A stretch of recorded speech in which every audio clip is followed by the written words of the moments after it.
Yep. Minute or two late, but once again, it's our shit. We allow.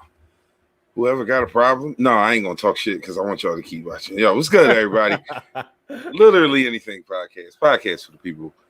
Welcome. Myself, KP, the creator this week, and I'll give y'all some insight as to why I'm throwing that name on there today. And my man, Rich Homie Hood, aka D Hood, aka a bum's worst nightmare, which like. Do you mean like actual homeless bums, or do you mean the other kind of bum, like a bum ass nigga? Yeah, it was gonna be your baby dad's worst nightmare, but I don't want to put that because I was riding the baby mom coattail for a while, so I didn't want to put that energy out there. Yeah. No, but, I get it. I mean, you bum niggas. Respect to that. What's good, everybody? G, what's up, GG? As you can see right now, it's a 2-man show. Just me and the brother D Hood. Brother Left will be with us momentarily. Give him a few minutes to get himself together. No, he is not MIA. We have heard from him. We know where he is and what's going on. He will be here. He is fully accounted for. Yeah. So, Literally Anything podcast for the people. It's been a wild week, man. Like at least in my opinion, I don't know how you feel about the week, but it was a wild week, man. Like I relaxed this week, so no, I'm not talking about like me. I'm talking about like Earth. I was disconnected for a little bit, like I wasn't really posting and stuff like that. Like besides like throwing stuff up on my story, right. I kind of disconnected this week. As sometimes we need to, man. That's a beautiful thing. I'm glad you had the opportunity to do that, and have that safe space to be able to disconnect. Because sometimes it's about that. You know what I mean? Like, you want to do the disconnect thing, but it's like, with who? Because I hate all y'all who I'm trying to get away from. Right. Like, sometimes that's the issue. So I definitely can respect having to do that. I'm glad you got to clear your mind on that, man. All right. Well, see, here's the thing. Usually it would just be like round table and I was just sitting around the bed and so what's your I know you usually like to start with a hot take. I know a hot take early on is usually your move. So like do you have anything pressing that I you actually don't really have none. Today my vibe today has been like leave us the fuck alone. And I feel like that's my vibe every day, but it's been kind of like radiating today. Nothing happened personally, that's just where your head is at with it. Yeah. It's like leave me the fuck alone. Like what? Like just leave. Like you know what I mean? Like did you see the video I sent you earlier with the chick chasing Buddy around in front of Walmart, saying that he stole her son's phone? Yo, I got to look at it a little bit, and then I was laughing, and then I seen that you put watch it to the end, and I didn't because I was in the middle of trying to get ready for this. So yeah, I sent it late. Yeah, so, no worries. Long story short. Bruh, man, start recording shorty. She's like, you can't leave because you got my son's phone. I just did to find my iPhone, and every time you move, it moves, basically. So dude's like, all right, cool. Like, what's your name? Like call the cops then. Like, just call the cops. So then she's saying, oh, I'm going to call the cops. She talked to somebody on the phone. It very clearly wasn't the cops because as soon as she hung up, she said, see, and then basically hung right up. Right. So he walks into the Walmart. They kind of causing a commotion, and he like, listen, like she been following me, you know what I mean? Like she keeps saying that I got her some phone. Like I'm just trying to do what I gotta do. So then he asked her, what am I going to get when you find out that I don't have your son's phone? He was like, an apology. And she was like, yeah. He was like, it's not enough. Yeah. So then her son starts walking up with the phone, and he's like, yo, your son got the phone in his hand. Your son got the phone in his hand. Can I get my apology? And she was like, fuck off. And kept it pushing. Wow. But you about to lose your job. Get this dance. Yeah. Somebody found out where she worked at, tweeted her employer. Her employer was like, we don't condone anything that happened in this video. You know that we don't condone anything. Bro, if they open up the we don't condone bag, it's a wrap. Like you're done. Deal. You are absolutely cooked. If they say we are investigating the matters, and that's all they say, leaving that we have reviewed the footage, we are investigating the matters. then okay, there might be some wiggle room there. The we don't condone. Yeah, no. We at whatever conglomerate whatever LLC whitemanenterprises.com or whatever the fuck it is. We don't condone. That's right. You about to lose your job. For sure. Let me get some shout outs to those checking in with us. We already checked in with Gigi. Shout out to my youngin. What's up, bud? Yo, Sylvia, we here. Cousin, appreciate the tank. This is my big cuz sending me some love. Appreciate you, cuz. Gigi commenting on the previous story, how you wrong and can't even apologize. Well, he said she would. because privilege, Gigi. You know why? You know when you. This woman's Hispanic. Oh, really? Mm-hmm. Yeah. But you know what though? There's a level of privilege that comes with that. Wait a minute, because I feel like I hear from people from other, Latino people that there's like this thing where some of them tend to feel as though they're like they are above black people or like we're not them. And like I know whatchamacallit, Trump in the last election in like parts of like Texas and like heavily Latino populated areas was getting in Miami. Yeah. Like Miami, and like all these like really heavily Latino places, he was getting a ton of support and the push in those areas. So I do not know, but either way, when you wrong, you wrong, and that's just like I don't know, man. Just keep recording these motherfuckers, man. No, what will we do? Just keep recording these motherfuckers. Like, yeah, I know shit would be wild. It's like who was that said it a while ago? Will Smith. It ain't new. It's just we seeing it now. We recording it. Gigi says you do have some Hispanics that feel like they white, and that's Absolutely. and I've heard that before. I've absolutely heard that before.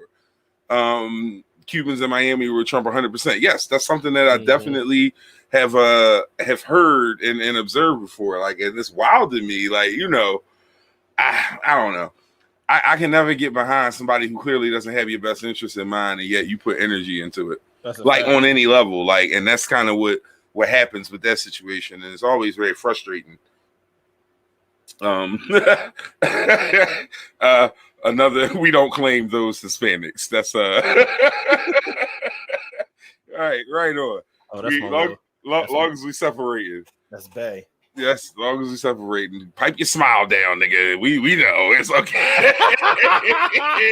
Y'all want to know why? Y'all want to know why? Why you make me look like goddamn Ray Charles as soon as? Oh man, no, that's love though, bro. I love that. Your whole body language just shifted though. I just want you to know. I was like, yo, why she look so familiar? Oh god, yeah. Only because I spent the last 4 days with her. Oh, that was hilarious. Oh man, yeah, indeed. Hey, fun fact. Okay. She nice at snowboarding. Let's talk about it. Oh yeah, that's right. So I was going to address you about this anyway, because I take issue with all your European hobbies, and it's just now I'm pushing them on colored people. Like you trying to you getting this whole Caucasus Mountain vibe, just illuminating everywhere, my nigga. You working hard for it. No, I seen it. That's dope though. That's fire. Where the fuck was y'all snowboarding in the middle of July? Is there like an indoor, like because that's the question I had as well. I didn't want to be that guy in the comments, so I just was like, I'll wait till I talk to him because that's my friend, so I'll just wait. But yeah. It's at Mall of America, up it's right across from the Giant Stadium. Okay, I know exactly what you're talking about. Meadowlands, John. Yeah.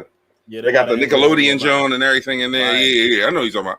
Right. All right, that's what's up though. Yeah, that's dope. I don't know, bro. Maybe I'll go out there and snowboard. I'm not committing to this, but I'm saying it's a maybe. I might go snowboarding with you, and at that point, give up my black card. Anyway, no, I'm just playing.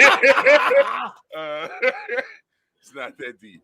No, but so it was a week with a lot of friend shit, not heavy shit, but friend shit, and this is an absolute fact. Trump made racism an everyday norm. People are just more open with it now, and that's what's crazy because he did help them feel super comfortable with just saying and doing whatever the fuck they wanted out there, John.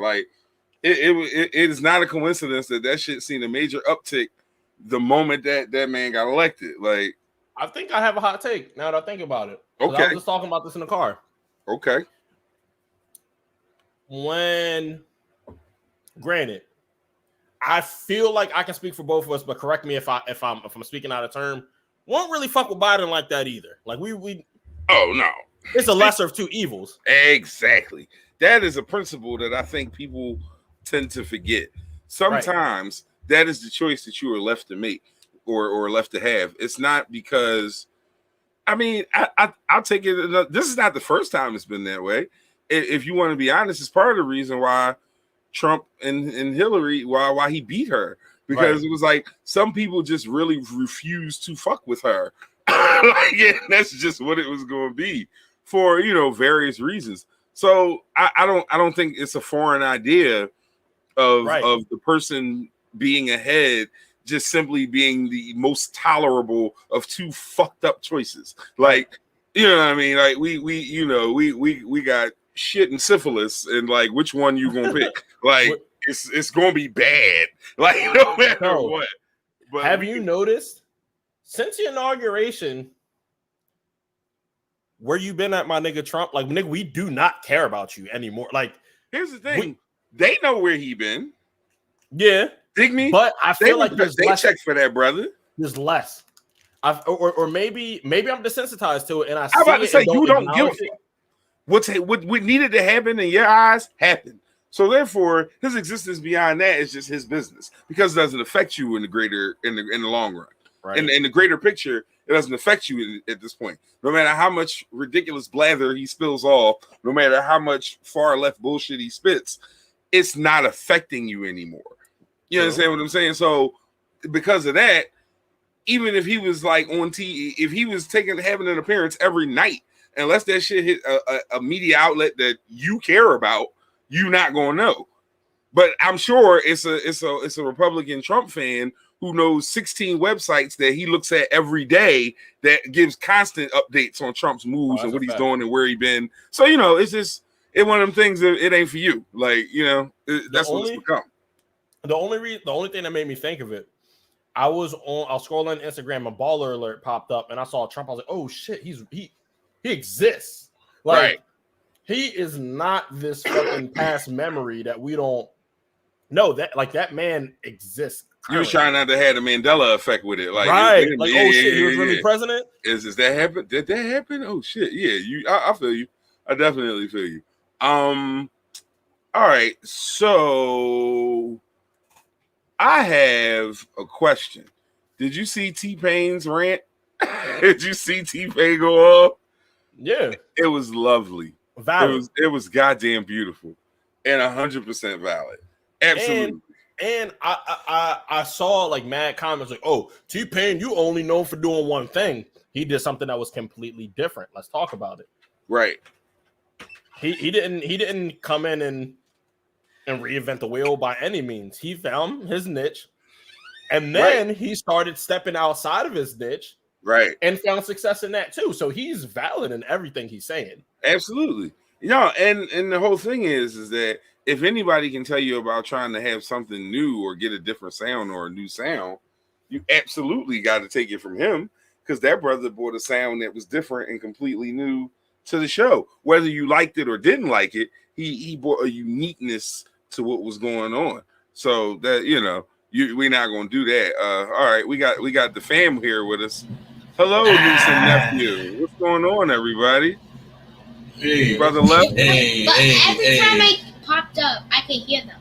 Yeah, but that was you hearing through my headphones or whatnot. But all right, we on. Say hi to the world, y'all. Bye, guys. Hi, guys. Hi. Even though my Daddy. Oh wow. Daddy. Oh, my niece. Hey, niece. She's the only one who calls me Kevin. Like, she hits me with the whole I-N. I can hear them a little. Okay, go ahead, y'all. Go ahead and go eat. The heavy I-N is real. Yeah. Brothers, at least you got an IN in your name. Motherfuckers be putting INs in my name that don't even belong there. DeJourn. Yup. Like, bro. DeJourn. They be thinking about the pizza. They got him with everything. They got him with everything. It be hungry. No, cuz we know T-Pain can sing, absolutely, but no, we just talking about as far as using auto-tune as something that was new and different that people weren't doing. But he absolutely can sing. No, T-Pain is a talented dude, just in general. And he got the best Twitch intro that I have seen. Yeah. Yes. Jonas Fire. Welcome, Brother Left. What's good with you, homie? Thank you. Glad Glad you could join us and all that. Yeah, out here fathering in the world, you know what I'm saying? Like trying to make sure that, my entire crew is together. As you should, bro. Nothing wrong with that. So in traffic all through Delaware trying to, get back. But I'm here, Yeah, man. And that's all that matters. My man had a bum's worst nightmare. What brought this on, my brother?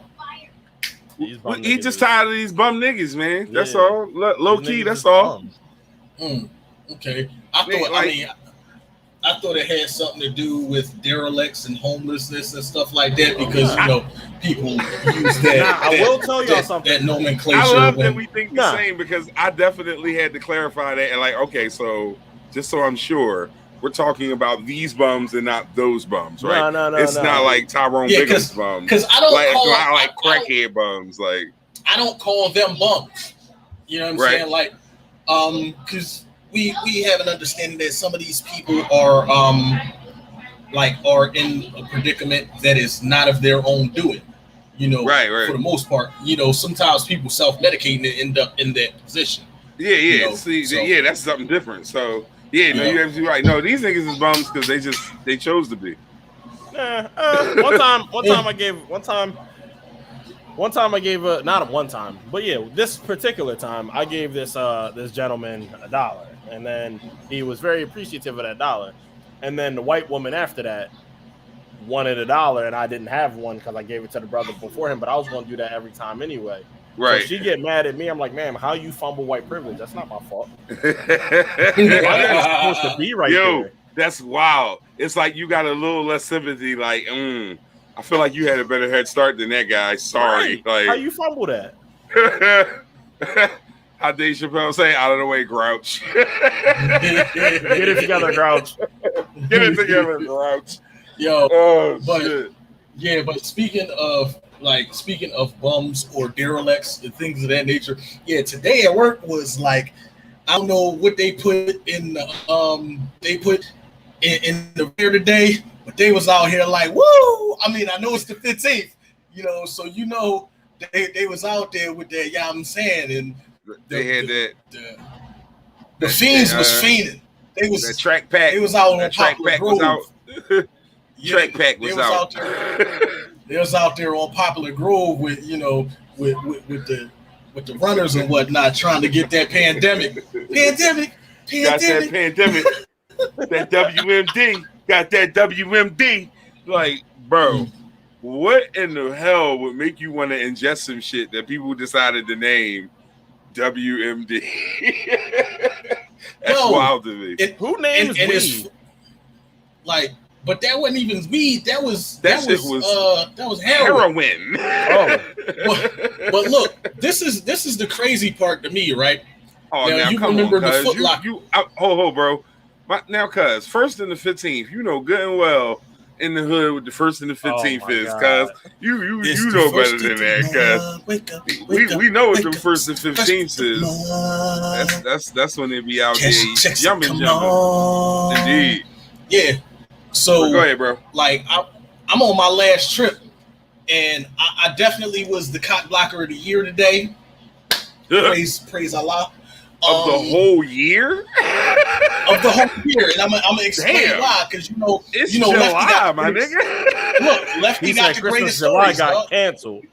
Lefty got the greatest stories, right? So in this particular moment, right, I'm going down the line, and a couple fiends sit in the seat next to my cab, so I can see what's going on. Like, they can't see in, but I can see out. It's kind of like the interrogation room. So that's an amazing analogy. Go ahead. Absolutely, and I didn't do nothing. I wasn't there. I don't know nothing. I'm just letting y'all know I'm not snitching. But on this situation, yeah, they got ready. Like, fuck this. So, Yo, I ain't snitching except for the day. Go ahead. So in this situation, like they get on the train and the boy ain't got no shirt on. He loud as hell, and I'm like you piquing my interest. I need to know what's going on because you doing a little bit extra, right? So it's him. He's like a lighter complected individual, and he's skinny as hell because he did a lot of drugs and a lot of push-ups, so it equals out to being skinny. Then he's sitting next to a heavy-set white woman. A lot of drugs and a lot of push-ups is hilarious. Niggas love fat white joints. Skinny niggas love fat, goddamn Mayo Saxon ass women. Yo, he's sitting there with Mayo Saxon. Mayo Saxon. Yes. Yo, I love you, bro. You know what I mean? Mayo So he's Saxon, sitting there with wow. He's sitting there with Shorty. And they talking. I can't hear what's going on because I'm trying to be safe, getting my people down the line, just rolling. But he just keep on saying stuff that's loud. So, like, when I come to a stop, I turn and I look. So now a blanket appears. A blanket? My nigga, where the fuck like did a the lantern? blanket come from? Like, wait a minute. Like a magic carpet? Like a fucking, like a quilt, nigga. Like quilted northern. Shit. Like a whole quilt appears. And I'm like, yo, where the fuck did the quilt come from? So now they, landed across each other or whatnot. Mind you, we're on a train in public. So they talking. Then I noticed he pulled his works out. For anybody who don't know what works is, that's just a syringe so you could, put your situation together so you can, Right. Get your situation right.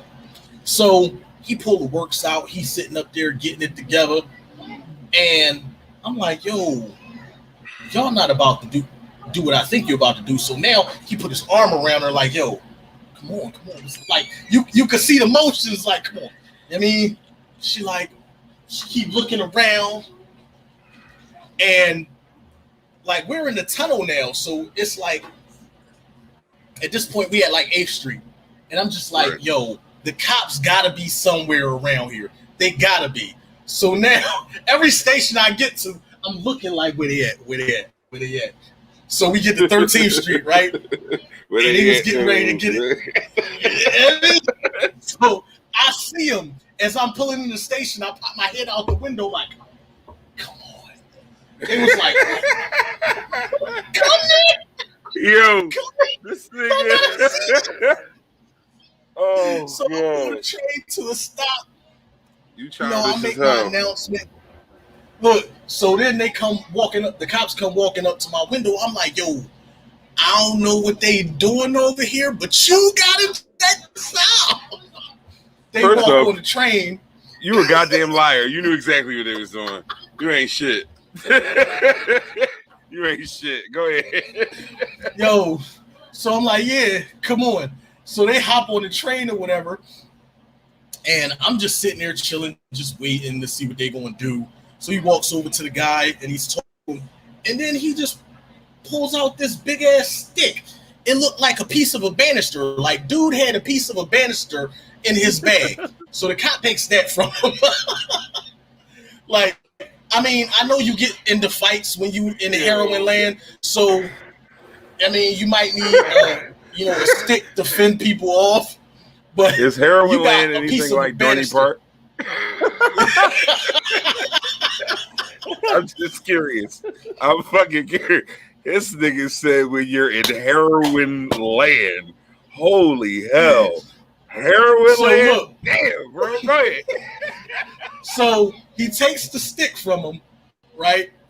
And then they slide, like, he back to the window and was like, listen, we gonna ride with them up to 40th Street, make sure he get off the bus, off the train at 40th, because you get off at 40th, you going to the methadone clinic. All right, cool. So they ride up the 40th, and I'm just like, yo, I'm just glad that I saved myself from the visuals of him relinquishing, releasing his glizzy, and I didn't want to see that. So yeah, like I don't want to see nobody else's glizzy. Like I got one of my own. I don't need to see nobody else's glizzy. So yeah, I told. Go ahead. Bruh, this the Black Karen. Like yeah. So the message that I have for the children, that are watching right now, Brandon Page. I'm about to say it's only one. It's one hard-headed. I know that he on. I was watching on YouTube, so I saw that he was on. I just wanted to let you know that snitching is not cool, but in some ways it's cool. But it's mostly not cool. Though. Nah, it's not. But it's not snitching if you just a regular nigga though. Like if you went outside, gave them their little 50-50 bag, and then told on them, that's snitching. Mm-hmm. You working on a pyramid tonight. You doing what the fuck you got to do. Now, right. This man flapjack on your unit. Because I was out here doing my job. Like I was doing my job. Right. I was trying. You ain't do nothing wrong. Yeah, I was trying to keep the visuals safe for everybody that was on that train car, because somebody could have seen something and been scarred for life, and it was probably going to be me because I was going to be scarred for life. I don't want to see that. Like that man was about to get topped off at seeing Broomhill. Exactly. Hey yo, I saw you did the Top Golf thing, bro. How you feel about it? Who, me? You didn't go to Top I went Golf? yesterday. Yeah. It was cool. That's It was cool. saying, I liked it. I enjoyed it. Yeah, that wasn't cool. my first time going. But it was dope. I definitely enjoyed it. Shouts to Top Golf. Top Golf is a great date place. I went on my birthday. I took my son. That's what's up. That's fire. Yeah. So just a quick reset. We about a half hour in. Literally Anything podcast for the people. Thank you for everybody for tuning in. Checking us out, giving us that energy and that love. It is seriously appreciated. So all right, I got some stuff going on. Oh no, cuz we just playing. No, you allowed to tell. We just be talking shit. Don't take everything serious. I promise you. You should, if you see some crazy shit and you not in the crime, then you should absolutely tell. We talking about the niggas who do it, get caught, and then tell. That's who we don't respect. Kyra, if you're on Scepter, if you see something, say something. Say something. If you see something, say something. That's funny. You say also, that's missing? always tell if it's white missing. people. Yeah. Always tell if it's white people. Yeah. Yo. Always tell if it's white people. Oh man. So who y'all want to talk about first? I'm gonna flip a coin on two football players. Heads for one. Call heads or tails in the air, and then tell me what it is. I ain't gonna tell you. No, see, no, man, that's not you. You don't follow rules. You don't listen. Like I said, heads or tails, and we gonna talk about one or the other. We gonna talk about both, but who goes first is based on heads or tails. Call it in the air. I'll let you know who I think it is. Let's say it's in the air. Call it. What's the call? Tails. Tails never fails. Tails never fails. All right. So that means we will start. My main man jumped the gun ski over here. We'll start with Richard Sherman, and we'll get into Dwayne Haskins second, because I think Richard Sherman's is it's slightly more troubling than the Dwayne Haskins thing. Dwayne Haskins, I that's pretty. I'm gonna laugh at him. But y'all and if y'all don't know the story, you'll know momentarily.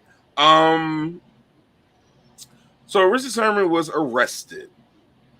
He as of last I seen has not been charged yet, but he was arrested.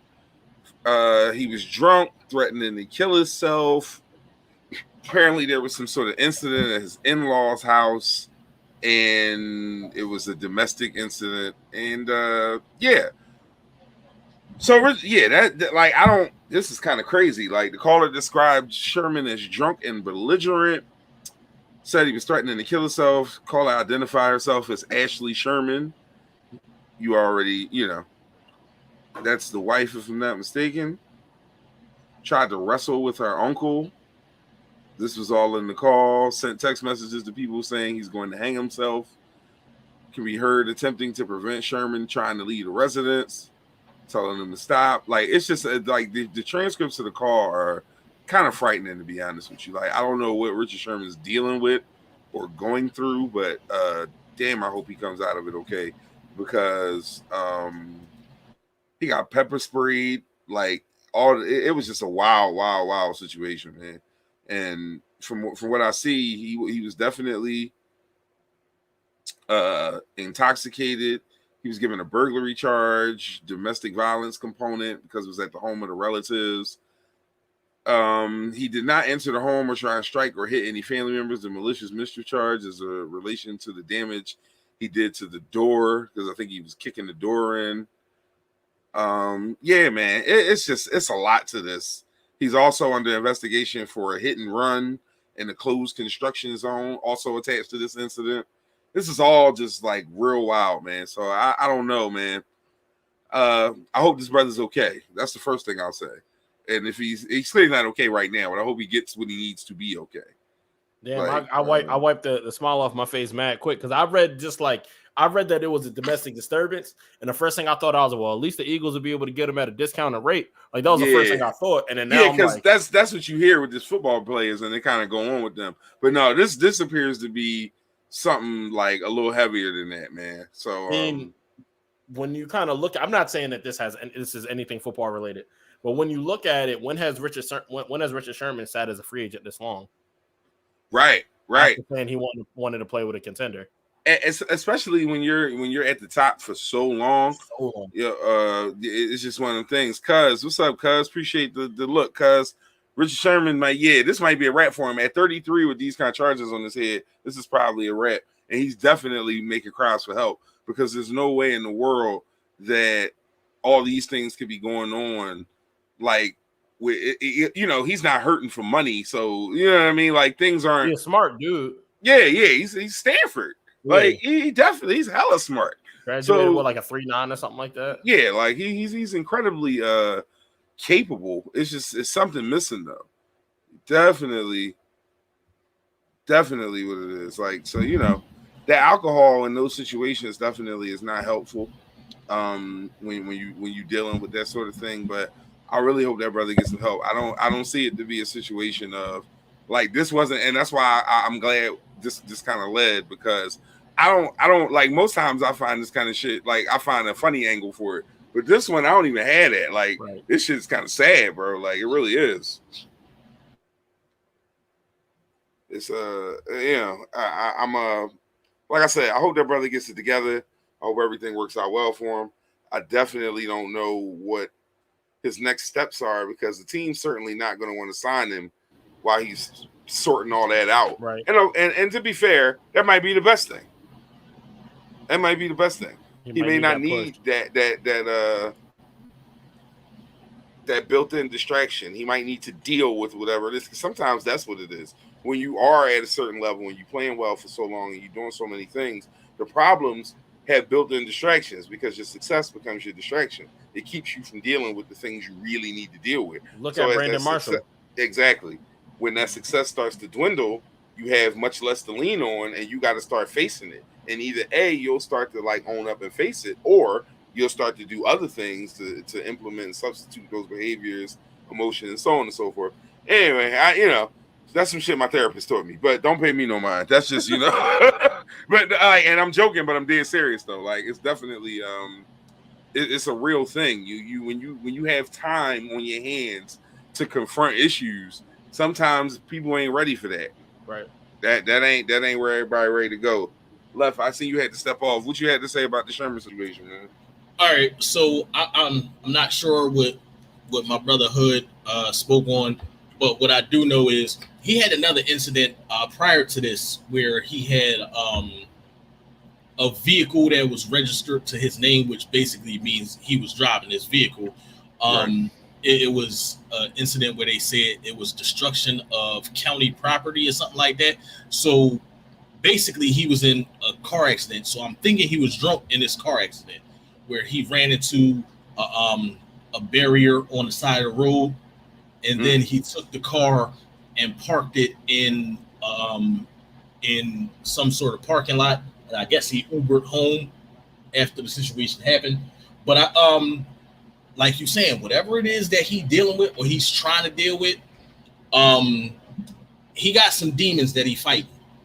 Like he definitely has some demons that he's fighting and trying to figure out the best way to go about it. And like you said, he you know, being successful for so long, because he's had a pretty long career. And then what was it? He had a torn Achilles. Mm-hmm. I think that was his last injury. He had a torn Achilles and missed a substantial amount of time. That first gives injury, yeah, man. You know, and especially like in a contact sport, you know, when you playing football, that first injury shows you that you're mortal, right? Because you go 30 years of your life feeling invincible. You know, you playing at a high level and you dishing out pain to everybody else. Yeah. You know, he's a defensive player, so you dishing out pain to everybody else, and then you have a situation where you hurt, you're hurt, and now you gotta figure out how to work back from that. And if you ain't never had to deal with nothing, you know, and I'm not saying he didn't, because he did grow up in the Bay Area, right? So, you know, he's not. I'm not going to say that he didn't have to battle through shit, but if you ain't never had to battle through nothing physically, right, it's a different monster. Absolutely. He a quick update. He's actually, the judge has ordered him to be released because he was being held and had not been charged. He is not being given any bail, and the felony charge has apparently been dropped. So everything he is facing at this point is a misdemeanor. So that may serve well for him. I still think he's going to need to try and get that, whatever that is, taken care of. Yeah, whatever. It's a good thing the felony's been dropped. Right. Because like I was sitting back, and there's a guy that I frequently watch on YouTube. This guy named Microphone, and he does a lot of NFL content. And he was speaking on this situation. Like I watched it like yesterday when I came home from work, and like you don't know, like at the time there wasn't really anything released saying what exactly happened. They just said that he showed up at a house or whatnot, and it was what was it, felony breaking and entering or something like that, or burglary. Felony burglary, yeah. Felony burglary. So your details are always going to be sketchy in a case like that, and then you're talking about a person who's a multi-millionaire. So when I heard that, I knew it was deeper than ain't nobody jump like him of all people. I don't see him trying to hurt nobody else unless it's Michael Crabtree. I mean, they said, oh, that's amazing. It's the only person I can ever imagine him trying to hurt. You know what I mean? Like Michael Crabtree was one of them bulls that was supposed to be one of them bulls. He was supposed to. He just ended up being like, he was supposed to be Megatron, an okay receiver for a little while. Like that's like the pinnacle. But they try to make him a Kwame Brown. I'm sorry I did that. We not fucking with Mama's cooking. No. We ain't fucking with Mama's cooking. No, but yeah, man. Yeah. So that's I feel like we covered every piece of that. Unless there's something one of y'all wanted to say that y'all didn't. But Sherman, I hope that brother gets the help that he needs. I'm glad the felony got dropped. And absolutely. Yeah. So on this other shit. Yo. Clue me in on this bullshit. So, all right, I'll start you. So, Dwayne Haskins, former Ohio State quarterback, former Washington football team quarterback, current Pittsburgh Steelers quarterback. Dwayne Haskins proposed to his girlfriend the other day with a goofy size, like 4 or 5 carat. That thing was retarded. Like, it was absolutely out of control. So this was in the news the day before yesterday, I believe it was. Hold up. Give me 1 second. I'm trying to get the picture because you gotta see the ring to appreciate how funny the next part of this story is. Hold on. Share screen. I need a tab. There we go. Hold up. Wait. That's the ring. Hey, yo, that looked like the chandelier watch that Floyd Mayweather had. I'm not sure how it got designed. I have no clue on that part, but that is the ring that he gave this young lady. Yo. So today is what? The 15th. This story broke on, I believe, the 13th. So the next part, and this is what you'll love, this same young lady he gave his ring to on July 3rd was arrested for splitting his lip and knocking his tooth out. With that same ring. Whoa, bro. Fucking ring. This was the ring came after the ass whooping. The ring is post ass whooping. The ring is not pre ass whooping. He gave her the ring after the ass whooping. You know what I'm gonna say? Couldn't be me though. I mean, listen, bro, like he got fucked up. Yeah, man. Wouldn't let that shit happen to me though. Yeah. but more importantly though, and I started thinking to myself, man, what did he do to make them niggas that mad? Like, somebody's got to tell me the preceding points leading up to the story of her splitting his shit, because damn, like that is crazy. I gotta find out what happened. Moment of silence for that nigga lip. Yeah, man, like for his lip and his tooth. He said he raise your glass. Raise your glass for his fucking lip and his tooth. Yeah, man, for sure. Shit. Yeah, he said his shit didn't get knocked out, and then the cop said yes, the fuck it did. Yeah, he tried to smooth that shit over. Like, yeah, nah, it was just he tried to Kevin Hart that situation. Like, first off, no, look at her. No, what we need to do, look at that too. Like, why she's you the one need the help. Why she's speaking in third person? Who is Tori? Like, who is Tori? Tori is her. Like, that's speaking of Tori, you seen Tori and my nigga Chet Hanks getting real comfortable. Yeah, I fuck with Chet Hanks. Tori's a good looking woman. So it's Chet Hanks. Shout out to this NSC Pure White that I got from my brother for my birthday. Yeah. Salute.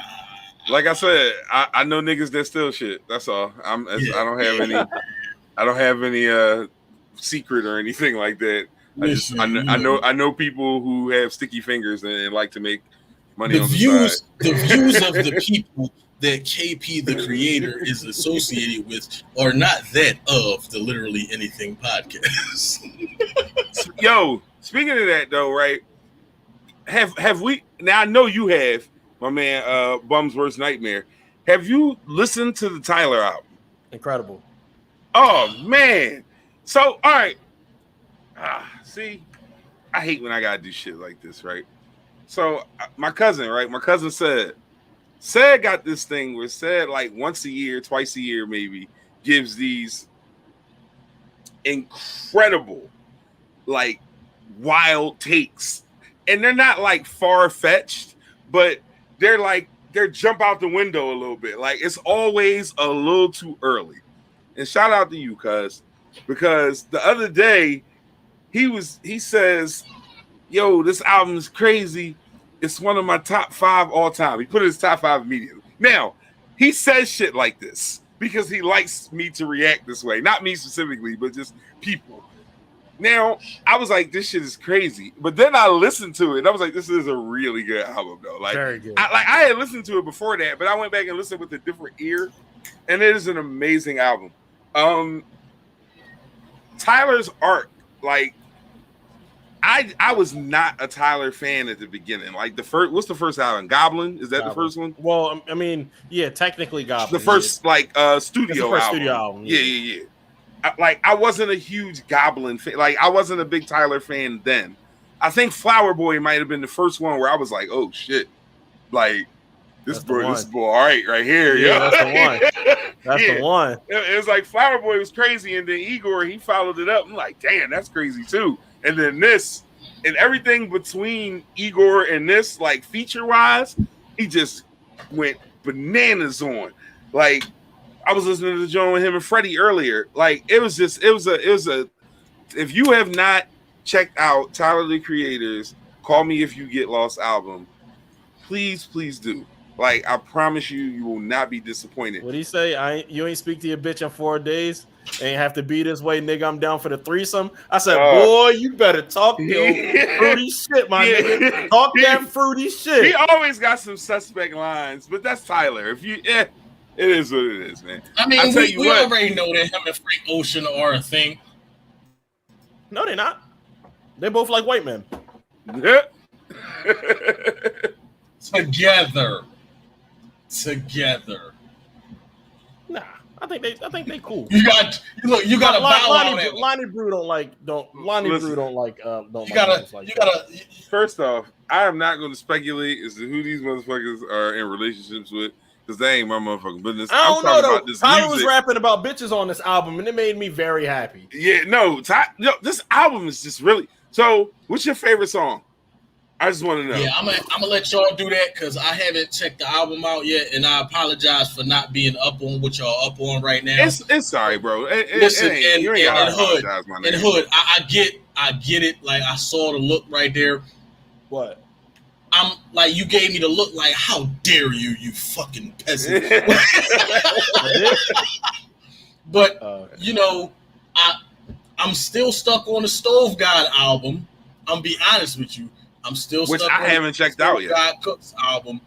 And I will make a concerted effort. Like, that will be the number one album that I will check out after I get off air tonight. I will definitely check that album out.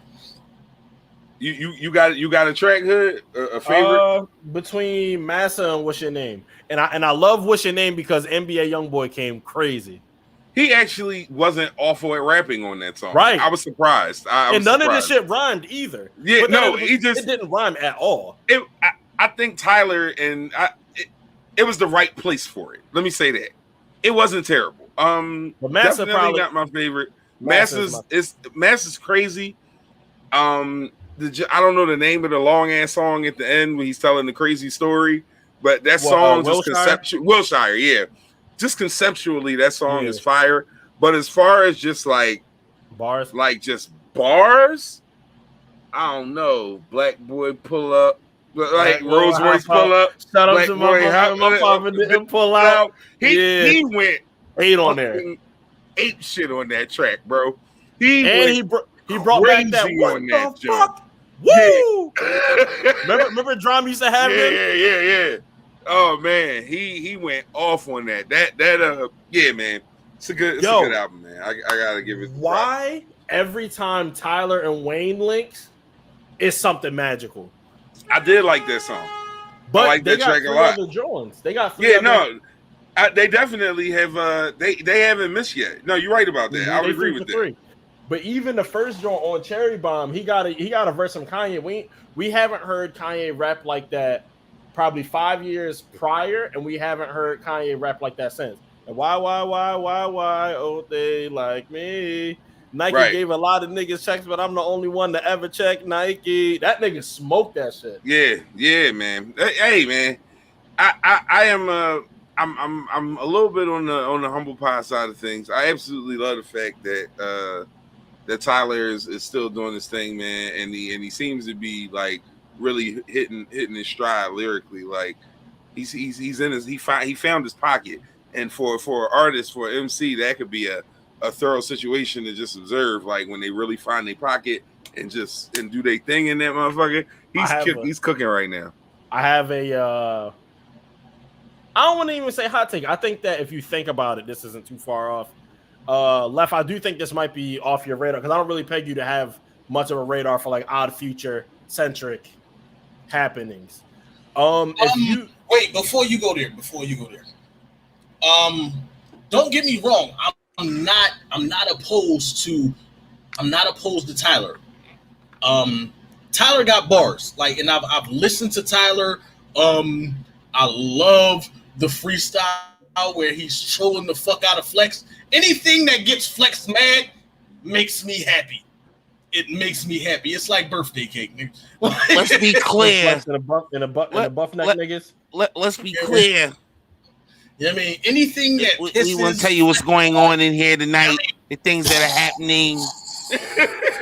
I fucking hate Flex.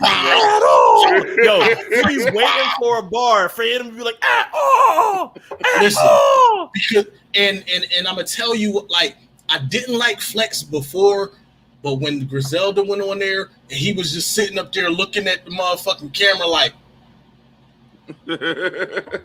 and like Conway was beating that beat up. Like he was in there ridiculous, committing assault. And this motherfucker was just like, I mean, they from, like, the look on his face was like, they from Buffalo. I can't co-sign this shit. Like, yo, I wanted to punch him in his neck. And I know how you feel about Sway. You feel like Sway be dick eating all the time and shit. Dick eater, bro. But Sway like, eat more dick than goddamn than Superhead. I don't know. This nigga just be eating dick in Shade 45 radio station.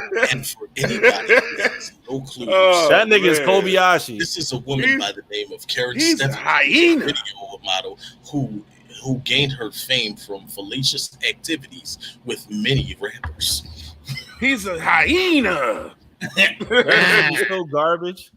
Yo. Oh so, man, yeah, he's trash.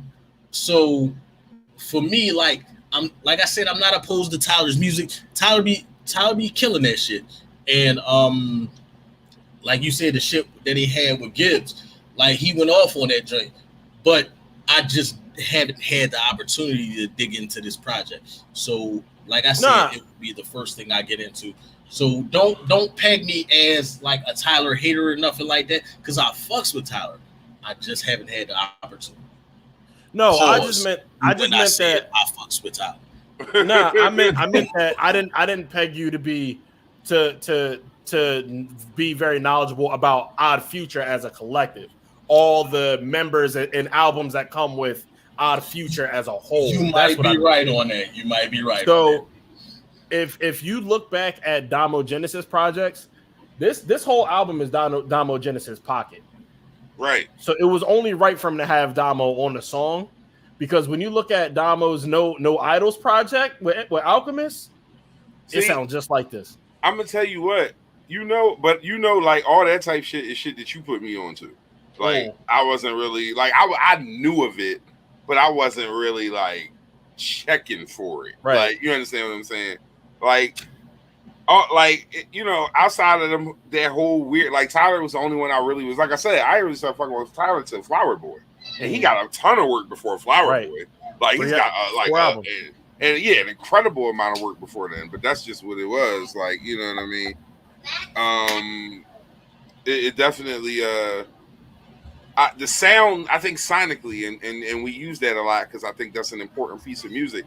His sound is crazy right now. Like that shit is linking. It is well put together. So it's definitely working. And I'm happy for that, brother.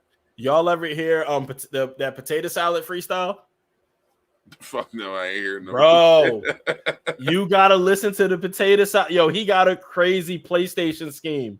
Hold on, let me find that shit. It's on YouTube? Yeah. I'll check it out. I'll definitely will. Oh, where this shit at, man? Let me see here. Y'all hear about the motherfucking but real quick, this won't take a long time. Y'all hear about the whole Burger King staff that quit? Oh, love it. Love Yo. It. Yeah, oh man. Like I really want all of my people, you know, from my depot to just be like, fuck it, we out. Like why? If we, because fuck them. That's why. My bad. Go ahead. Union worker. If you a union worker, that is everything. That's everything. That's the shit you want when you be on your joint. Like, you know how motherfuckers be mad when we go on strike? No, like, fuck when strike time. No, like, listen, y'all fucking with us. Y'all not paying us hazard pay. We out here dealing with these fucking dope heads and shit. We not coming to work today. Handle the L today. Hey, yo, if that's some shit I want to see in my life. If I ain't getting no sleep because of y'all don't get no sleep because of me, was a person, it was that whole Burger King staff. Yo, first off, the one chick was quitting, put it on the sign as a joke. Everybody found out she was quitting and was like, nah, fuck that. We rolling with you. That's literally how that happened. And then the whole staff just rolled. Like, because they had no air conditioning in the grill area. This was a huge part of, like, no, that's absolute eat a dick. Like, it's no way, like, we ain't got no who and no what. See y'all later. That's how it be. Like, so this is a conversation I've had over the last week. I've come to realize in my encroaching 28 years that old niggas be having I shit. hate you so much. Go ahead. Old niggas be having valid argument. Like, you ever like work in retail and shit. Like, the old heads come in and is nothing but young motherfuckers in that store, and they just like this had that energy already. Like, they be it be reasonable. There's been a couple times in the last couple weeks where I've gone to, I don't know, whatever establishment. And like I went to Chick-fil-A, picked my food up from Chick-fil-A a couple days ago. And I pull up, shorty asked me my name. I told her my name. They put my tray up on the because you know how when you do the pickup before, but you still go through the drive-thru. Right. They put my tray up on the joint, and I'm literally standing there like this with my hand out. The girl that's supposed to hand me my food go like this, and then the other girl from inside take her picture and was like, "Oh, that's a good one." And then she gave me my fucking food. If y'all 16-year-olds don't stop fucking playing with me, this what happens when you got a bunch of 13-year-olds running shit. This motherfucker, this is not Lord of the Flies. Lord of the Flies reference is fire. So mad. Yo, that's hilarious though. But no, real shit. It's a different quality of work. Like Chick-fil-A keep going messing around and lose they 5-star rating, man. Because like customer service, if you having a bad day, you could pull in the Chick-fil-A and have a better day. Like just because of how nice they are to you. Like, listen, shit. Yo, you want to know what's crazy? I just went to Chick-fil-A for the first time the other day in maybe a year, maybe a little bit more. How did you mean ever? No. Because I stopped going. It was prior to the George Floyd situation, because they were adopting the Back the Blue situation, you know, going against the Black Lives Matter thing. So I completely stopped going. And, you know, me and a young boy was at PJP. I was at PJP living my best life, buying all sorts of stuff in bulk, all sorts of food in bulk, you know what I mean? And we got done. And I'm like, I'm hungry. My son's like, I'm hungry too. I'm not going to Burger King because they're horrible. And then I just pulled into the Chick-fil-A line, and it was, "Hi, how may I help you today?" I was like, yes. Yeah, like if you're in a bad mood, 95% of the time, them people are going to treat you in such a way where you'll feel a little bit better, even if it's only for a moment. And no matter how long that line is, you get your food in 7 minutes tops. I don't let the line. It's one of the only places I go to where I don't let the line scare me. Bro, like most establishments, you like, God damn, I ain't messing with that line. Like Chick-fil-A, if I see the line, I don't really. It's like I expect the line, so I don't even worry about it. Like it's going to be there. You go to McDonald's and it'd be 3 cards. You be there for 31 minutes holding shit. You know exactly. You know why you be in the line so long? Because don't shit work in that motherfucker. I was about to say because that motherfucking ice cream machine ain't fucking working. That should be down all the time. You pull up to McDonald's, they tell you right from the door. They be right on your neck. Like, welcome to McDonald's. Can I take your order? That ice cream machine is down. You're like, bitch, damn. Like, hold on. No. Look, welcome to McDonald's. We ain't got. Yup. Or they we ain't got no ice cream. Hey, don't let it be a Checkers. You pull up to a Checkers, they be like, the fuck you want?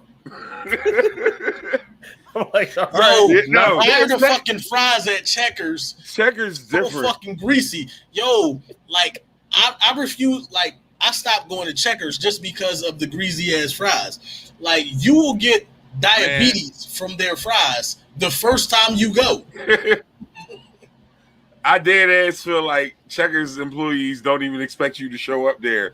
Like you pull up, like, yo, can I order? And they like, motherfucker, for what? Like, why you here, Doug? Yeah. Yo, like, they be mad as shit. Like, we don't even want to work here. You really want us to make a burger for you? All right, I guess, nigga. What kind you want? Yeah, they give you want. You want the Buford? The Buford.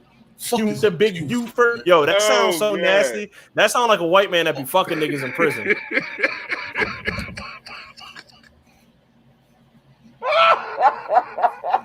Oh shit. Yo, what block you on? Yo, I'm big on C block. coming. Hey man, hey, Buford on C block. You better watch yourself. Who the fuck is Buford? This episode has just been named the Big Buford. Oh no, I can't name it that. I can't name it that. I don't want them to try and sue me. We already talking shit about him. I don't want that. The large Buford. Excuse me. The above average Buford. That's what the fuck we'll call it. Cause yeah, like damn, bro. Like, yeah, I don't know. I don't understand. I'd be surprised when I ride past the Checkers and it's still open. I'll tell you a funny ass story, right? So remember when after the verdict last year with the not verdict, but the killing of George Floyd and the riots and all of that in the city. Right. They tore everything the fuck up. My son, mom live around the corner from a whole ass shopping plaza. It's Family Dollar, ShopRite, Wingstop. It's a bunch of shit in both of these combined plazas. When I tell you they hit everything in that motherfucker, bro. From Dunkin' Donuts all the way up. They tried to break in Planet Fitness. They did everything. Want me to tell you the one thing that they left untouched in the whole plaza? Checkers. Checkers ain't had no windows boarded up. Checkers ain't had, like, niggas is like, like, Checkers is so fucked up that for the opportunity to have a free month worth supply of Checkers, niggas was like, you know what? I'm good. Like damn. Checkers, we don't want to loot your shit, Checkers. Like, that's all you need to know. Niggas don't want to loot Checkers because no one wants that shit. You think Arby's was guarding them pussy lip sandwiches? No, ain't no Arby's in the neighborhoods that got looted. Nigga, they don't bring Arby's. It ain't no Arby's on Lehigh Avenue. That's you ain't going to stroll down. You ain't going to stroll down fucking Broad and South and just see Arby's like that. Bro. They don't put Arby's in these places. Bro, answer me this. When have you seen an Arby's in the city limits? That's what I'm saying. They don't put Arby's nowhere where you can catch a train or a bus to. Arby's I have seen it's an Arby's somewhere up northeast though. I was about to say there's one northeast. The only Arby's, like, see, I ain't never been there, but the only Arby's I remember in this, look, you remember when I used to work for fucking Dish Network? The Albert is going out towards Reading. Dish Network, yeah. I used to work for Dish. Job. Yeah, I was out now. That you're the only person in history I ever like. I never even knew nobody that had Dish. I still don't know nobody who had it. I just know 4 niggas who worked there. I know more people who work there than people who actually had the service. Wait, is this the Hopper? Yeah. That's the bum ass Airbnb. Yeah, the bum ass Airbnb that shit did not work, bro. But the only reason I remember that this fucking Arby's is there is because of me going to this. It's the road splits. It splits. If you go to the left, you're going to oh shit. Thanks a lot, Sel. I still don't go to Arby's. Fuck them. But no, it's good to know. Yeah, it was Stay a out split. of Port Richmond. The road split. I think it was 422 maybe or 202, whichever road leads to fucking Oaks, whatever that is. That's 202. All right. 202, so if you take 202 and continue to go, it'll take you to Reading, right? All right. If you go to the left, you go to Reading. If you go to the right, you go to Upper Black Eddy. What? Yo, Pennsylvania has some of the worst goddamn names for them little small ass backwood towns. Now, holy hell! If you end up in Upper Black Eddy and you happen to be black, pray that you make it out. Because Upper Black Eddy. What the fuck kind of name is that for racist people? When I showed up there to do an install, I show up in front of this trailer and there's a pickup truck in front of it. And yo, I wish I'm making this shit up. You know how they stereotypically put shit out there like, you know, pickup truck and that? No, this is exactly what the shit was. I pull up, it's a fucking pickup truck in front of the door. It's like an F-150 or a Chevy Silverado. One of the two. It's American because rednecks like American shit. America. And it has a Confederate flag fucking license plate on the front of this fucking vehicle. I knock on the door of this trailer and lady walks in, you know, opens the door and her little son is standing there next to her and shit. He looking up at me like, fuck is this nigger looking? Fuck is this nigger doing at my door? This accent is killing me. Go ahead. Fuck is this nigger doing at her door? This middle Pennsylvanian, like, yo, bro, that's really how they talk, KKK rollout. Yeah, no, I know. That's why it's funny because he's doing well. I'm like, yo, what the fuck is going on? Like, so I'm like, y'all order, you know, Dish Network service. So she looking at me and she trying to figure out, do she want satellite let this service? nigger in my house. Do she want satellite service? And if she does, am I really going to talk to a nigger about installing this service in my house? So she relents and was like, yes, we had, all right, cool. So in my mind, I'm like, this is about to be the fastest install I ever do. I don't want to do it at all, but this is about to be the fastest one I ever do. So I'm like, okay, it's a 2-room install. Right. What TVs you want installed?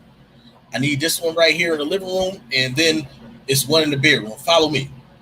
Cool. I'm walking behind her, and as I'm walking through the trailer, on the right-hand side, you got the washer and dryer. And all along the washer and dryer is shotgun shells lined up. It's one by one, like just all along the dryer. So homie knew, like he was on some shit like, my wife is going to be here when this dish, you know, when this installer comes. He might be a Mexican, might be a nigger. So they need to see these to know, don't fuck with my wife. Oh man, a Mexican. Oh, that's funny. Mexican. Hey, yo, I had when I used to live in York, I had this white, you know what kind of white person lives in central Pennsylvania. Right. I had one of those. It might have been you know what? The husband of the place that you was at might have been at my house doing my Xfinity. Crazy, but it just might work. So at this point, I worked at a detention center. My shift was 6 a.m. to 10 p.m. Saturday and Sunday, and I worked 8 hours every other Monday. So I worked 40 hours in 2 days. Monday through Friday, I was off. So I'm home doing home shit, playing PlayStation, whatever. And the dude come fix it, Xfinity. We just moved to a new apartment. coming to fix the Xfinity. Talking to the dude for a while. I was like, I don't know why this not working. I don't know why this not working. Let me check this. Checking everything. Shit's still not working. So he finally gets it to work, and he was like, wait a minute. Do you live here by yourself? And I was like, nah, my girl's at work. And he was like, oh, well, your lady is out bringing home the bread, butter, and bacon. And you're in here playing video games.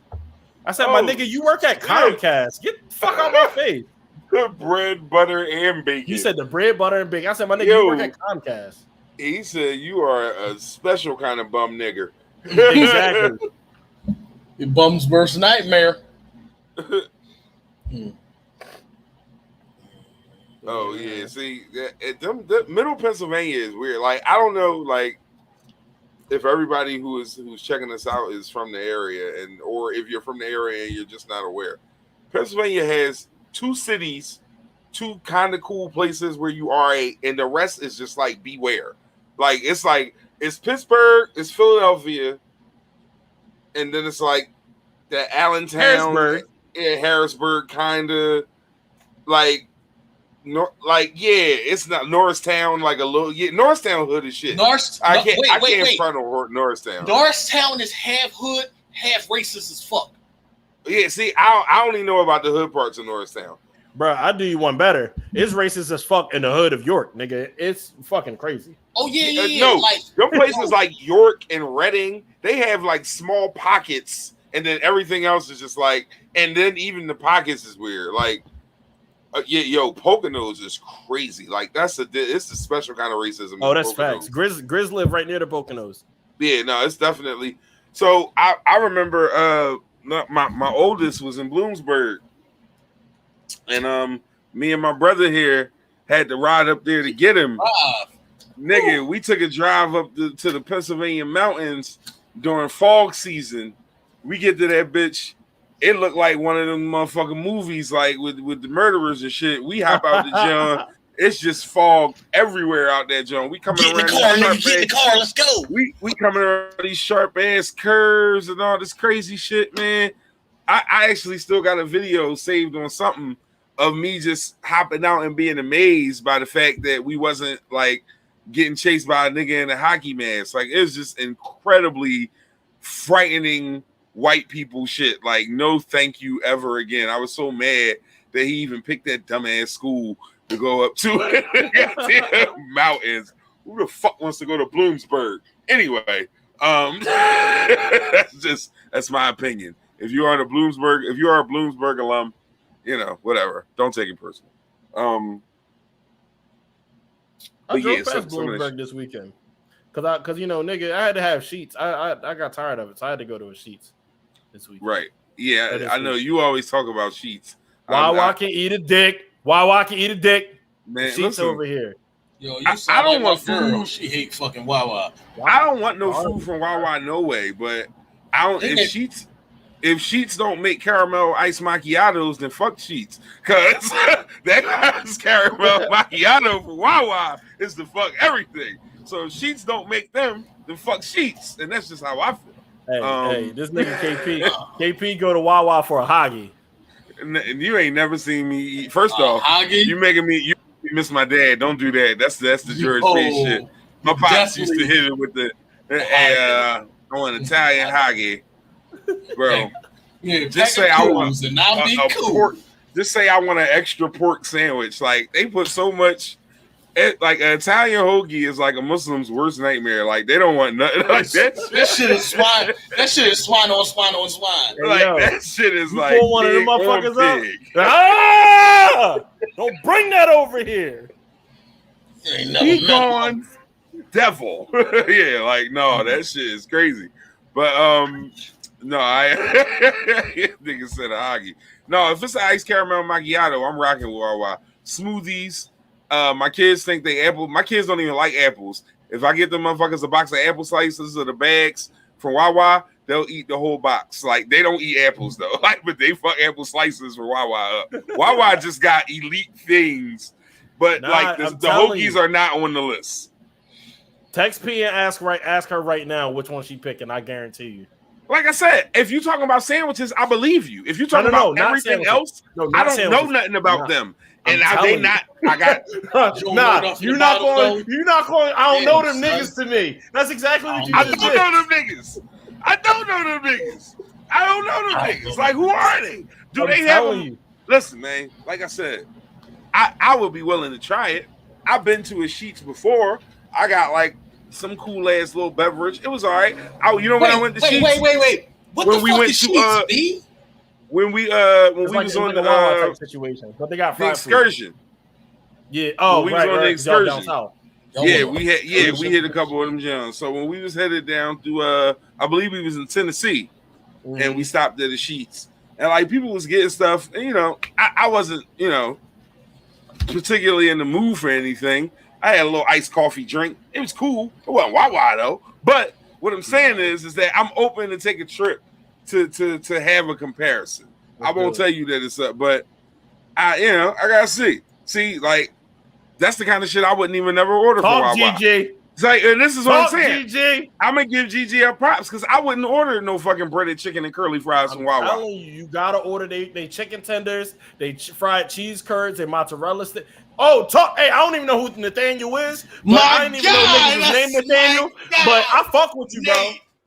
Thank you for fucking tuning in, Nathaniel. My God. Listen, as Grizz, like we pulled up when we drove to do that podcast in North Carolina. I was like, well, if I see a Sheetz anywhere near here, we stopping. Sure enough, we saw a Sheetz, and I made all them niggas try it. Pause. All right, well here it is. This is what I said. Pull up then. Pull up one day next week. We gonna record. Nah, you said I don't know these niggas. I don't know these niggas. But if you telling me something, we introduce them. Put me on to the connect. Like real shit. No, matter of fact. Wait. Where is Sheetz? The closest one to here is in Lancaster. Lancaster? All right. I ain't catching no train there, nigga. We gonna drive. No. Oh, all right. I'm not gonna be disrespectful, bro. I'm not gonna be disrespectful like that. That shit like this nigga drive train, so he must love him. Like, yo, with the swiftness. Like, yeah, we gonna have to talk off air because I'm like, look, because we talking about this shit. I just invested in something for us. This nigga buy a new toy every week, bro. What I invested in for us, bro. Yes. It's a what is this called? Geronimo's gimbal. A gimbal. I just invested in this for us, bro. Like, I mean, the nearest Sheetz is in Lancaster. That's the closest one. All right, so I know. So as a team, we might have to slide up to Lancaster just on a humbug. I got the drone. Hey, yes. I don't know about Lancaster and the drone. We might get locked the fuck up. Cool. Listen, look, he in Jersey, so he can't bring his guns to Philly. But I got guns. Who? I'm about to say, why would you even challenge him in such a way? This nigga don't leave home without it. Listen, American Express. All I'm saying, look, I got shit for you. Cause I'm good. Yeah, we good. Look, we can slide up to Lancaster. I'm registered. I'm good. Yo, hold on. Pull up on me. Pull up on me. Pull up on me. We can slide. So, you know what I'm saying? Like, we can slide up there, B. Like, on some real shit. Oh, shit. So, yo. That's what it is. And we can slide up the Sheetz and check. We can slide up there. Why you want to bring guns to Sheetz so bad? Like, I'm not even trying to bring guns to Sheetz do to you. I'm just letting you know that my motherfucking gun will be in the trunk. I'll pop the trunk when they bitch ass, you know what I mean? Motherfucking cops show up like, brrr, like, listen, police officer. I was listening to, West Side Gun, and I was a little bit angry. You know what I'm saying? That's what happens. But I just came to get some Sheetz, and we get some Sheetz and be friends. Yo, this nigga is definitely gang-banging on convenience stores. Like motherfucker.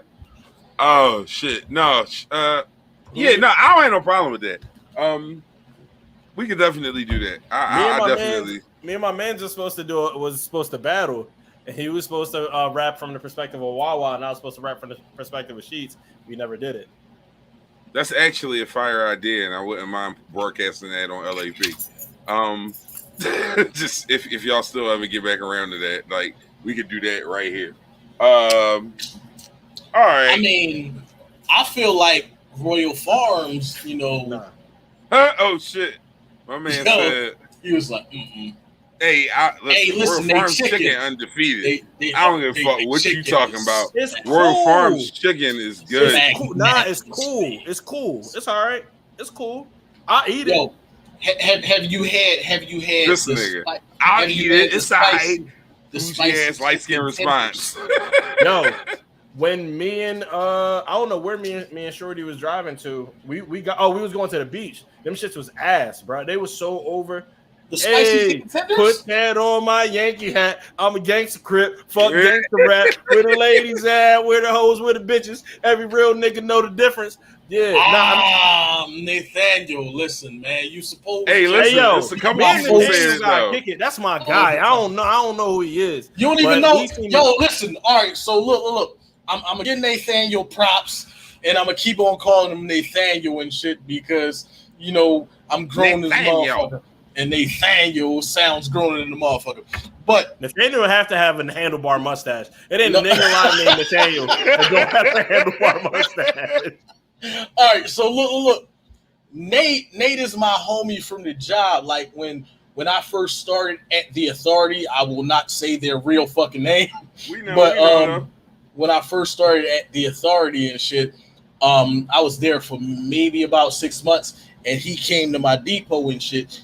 I don't know, like he was on light duty or something, and he just was a cool ass motherfucker.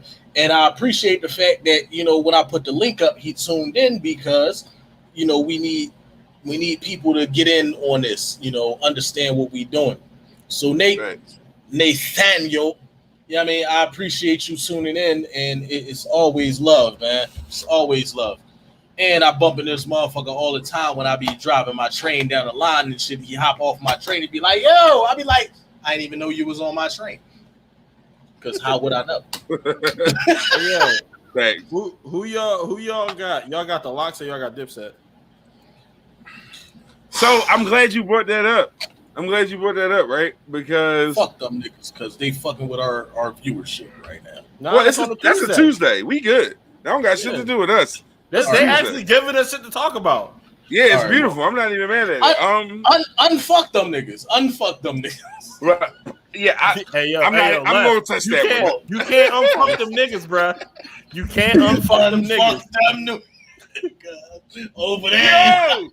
Yo, what the fuck? It's going all wrong. Unfuck them niggas. You can't unfuck them niggas. Anyway, so listen, right? Now, anybody that knows me, y'all know how I am about Dipset. I, in that moment, loved everything them niggas was doing. When I go back and listen to some of that shit now, I'll be mad that I liked it. Like, not all of it. Some of that shit still hit. And all the shit that they're going to play on this is the top level shit. Okay. The other shit is the shit I'm talking about. Like, niggas that tried to tell me like they was putting out all classic albums. They really wasn't. They was putting out classic singles. Yeah, they was putting out classic singles for sure. Classic albums? Dasim? Like you're a little bit like I don't think there's reach in there. I feel like there's reach in there. I don't feel like they were putting together classic albums. How many classic Dipset? I'm not talking about how many classic Dipset songs do we have? Dipset, like the whole squad you talk about, like as a unit. We got classic Cam songs. We got classic Jewel songs. We got classic Jim songs. J.R. Ryder was my nigga. Right? Look, he didn't have nothing. Thank you. J.R. Ryder was my nigga. But how many? Like I said this in a car earlier. I was like, yo, Dipset got hits, but for real, we're not like we're worried about three niggas. There's three other niggas that was very integral in the group. All the mixtapes and shit, all the niggas had fire. But how many songs? Dipset does not have 20 songs. I'm very interested to see feature wise and how they break that, because for them to get 20 songs, they're gonna have to break the mold a little bit. Yeah. Like niggas gonna have like just like Dipset era shit. Like because like hey ma, I'm gonna explain exactly how this shit gonna go. It's gonna be a few Dipset songs. Of course, Dipset Anthem is gonna be the number one song, but that's not even a Dipset song. That is a Jewel song. Facts. Right. Okay. Then you gonna have some Cam songs. Hey ma. We fly, no lie. You know this. Hey, wait a minute though. Like so, Jim put out the best records out of all of them. Hey yo, why is Hell Rell the ugliest motherfucker that ever walked the face of the earth? Yo, Hell Rell was the ugliest. Yo, Hell Rell and Sam Cassell is fighting it out for the ugliest nigga on the face of the earth. Real quick, my man Ray, what's up, DH? My nigga, that's my man right there. DH, my fucking dog head. Locks Easy. My man Neo says for a group, that's a good percentage. And for a group, you're right, that is a good number. Dipset is going to use shit from mixtapes, and they're going to have to. They're absolutely going to have to, because that's the only way they're going to be able to fill the whole bracket out. So I hate the fact that I got so many motherfuckers. You said free Freaky Zeke. Yeah, free Zeke. That's wild. Listen. I hate the fact that I got so many stories. Like, this shit is funny. I want y'all to read the title right there. Fighting Philly, Dipset concert fighting Philly. I was in the 8th row. Oh, that's with the Cam John, right? Yes. When they was wilding, I remember that. I was in the 8th fucking row. Yeah, I remember that night because you hit me up like, bro, you ain't gonna believe this shit. Yeah, no, I remember this story. This is one of the ones I was around for. I'm in the motherfucking 8th row of this joint, right? So Lefty always got stories, and it's crazy. This is my third one today. All right. So I win tickets to fucking Powerhouse and shit, right? And I go and I get tickets to this chick or whatever because she helped me win the tickets to fucking Powerhouse. So we go and we in the 8th row and they come on stage and I forget what song was going on, but they Dipset start throwing CDs in the crowd. So motherfuckers start throwing the fucking CDs back. Like, fuck y'all, nigga. I don't want these fucking CDs, nigga. Take that One thing back. you gotta love is a Philly crowd. Like, yo, Philly don't give a flying fuck. Nigga, mind you, this show been rocking all the way up until this point. Busta Rhymes was on that show. Pastor Cavassier going crazy. Ja Rule, Lil Mo. Like, yo, this fucking show was crazy. So they come on stage, the situation happens. They start throwing shit off the stage. People start throwing shit back on stage. So free Ziggy. This motherfucker was like, yo, fuck is y'all doing? So it was a young boy who used to work with me at Foot Locker at the time, because I was working at Foot Locker at the time or whatever, right? So him and his squad was from Diamond Street. Shout out Diamond Street. My fools. Yeah. So, dude, motherfuckers threw shit on stage. Zeke hopped off stage. Zeke was the first person to hop off stage. So I gotta give props to Zeke, because Zeke ain't no motherfucking bitch at all. Zeke hops off stage and he walks up to, it was a dude standing on top of a chair. Zeke walks up to this nigga and pushes him off the motherfucking chair like, pussy. So the boy picks himself up off the ground, replants the chair like, and stands back up on the chair like, what, pussy? Zeke pushed that nigga again, like, in the middle of all these motherfuckers, like, And everybody from Diamond Street that was there dived on Zeke. Like, and started giving Zeke work. Yeah, we're gonna play that shit. No, we not doing it. You gonna get you not from here, dog. We fucking you up. So look, if you look at the video, it's crazy. Like, you don't see everything that happens because you're not at the right angle. But the funny shit that happens is Jewels is the second person that jumps off stage.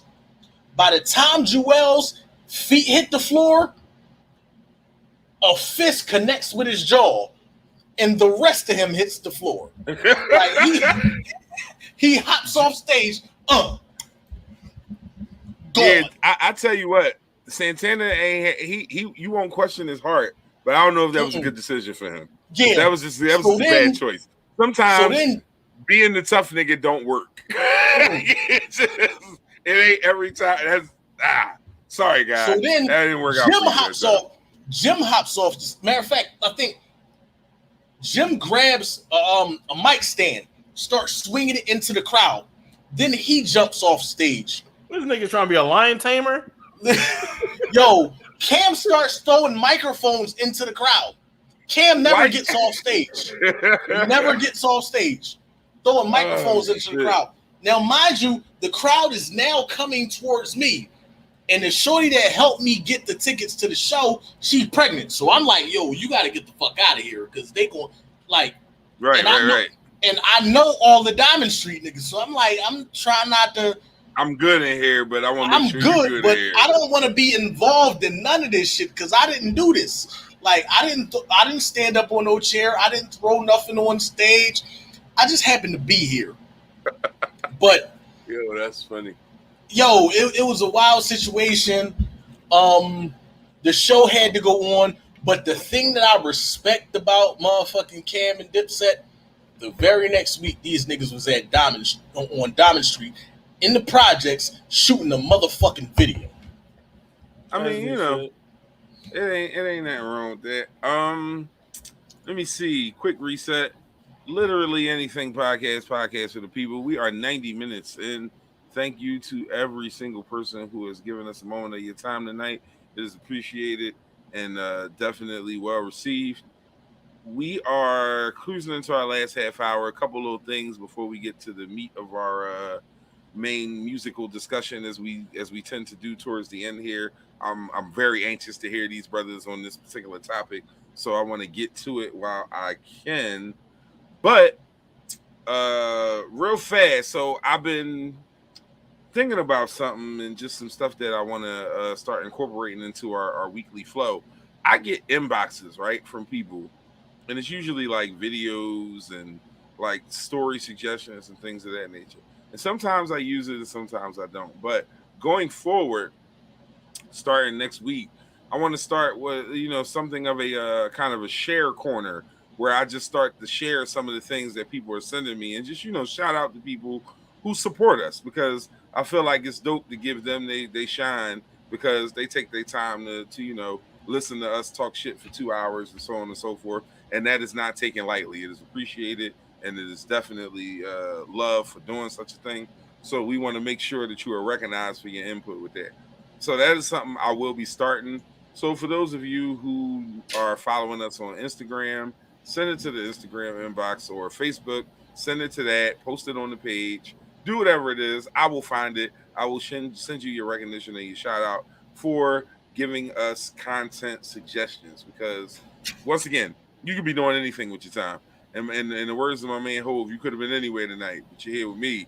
We appreciate that. Like, and that's you know what I mean? That's just very, very real shit from us. Now, as I tell y'all every week, usually on Wednesday, I send these brothers a text, and I try not to send it to them too early because I don't want them to overthink it. So I have like these musical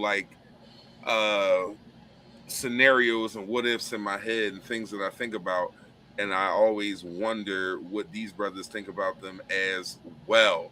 What I want to know, if you all are inclined to entertain me, is albums, like, and not just any album, right, but like albums that really like shape who you are and why you love hip hop. 3 albums. I said 3 and then I said they could expand it to 5, but just albums that define hip hop to you. Now, mind you, when I say to you, that gives you the latitude. These are not necessarily your top 5. That is a completely different discussion. These are just albums that define, that really if you put this collection of albums together, you can get a good view of what you are as a hip hop fan, person, entity, or whatever. So that was the way I intended for it to be. So that is definitely what I want. Left, I usually start with Hood, but I'm gonna start with you today. Okay. First Nate, you joining in right now, man. You here with us. You here with us commenting, bro. We give us anything you hear, and we will definitely discuss in the flow of it. No, like it's funny. Like he and I just had a conversation a couple weeks ago. He's trying to get into the process of doing his own podcast. So well, no, he can touch base with me. We can do that for sure. See, I told you, my bro, he's the person. Yeah, no doubt. Understand that my first album, I don't give a fuck where we, whatever we start on or whatever we talking about. My first album is always going to be Redman's Muddy Waters album, right? Especially when we talking about rap, because for me it was the album that started my journey. Like I was writing before that, but it showed me that you could crack jokes within your rhymes, and you could still like you could have fun with your shit, but you could still be a fucking monster. Like, because people in this age of rap, I don't know if a lot of people know how instrumental Redman is when it comes to what hip hop is. And like, because if you look at a person like Red, and then you think about the fact that he inspired M, right?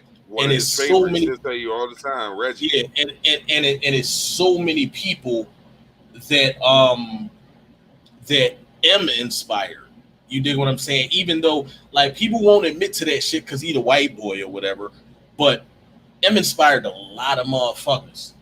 And it's amazing. Like I'm scrolling through my library of shit that I got. The Lupe Fiasco's The Cool. That was a huge album. Like, and let me see what he went crazy on the album. Like, mind you, his first album was crazy, but this one for me, it showed some growth. And it did something like Fighters.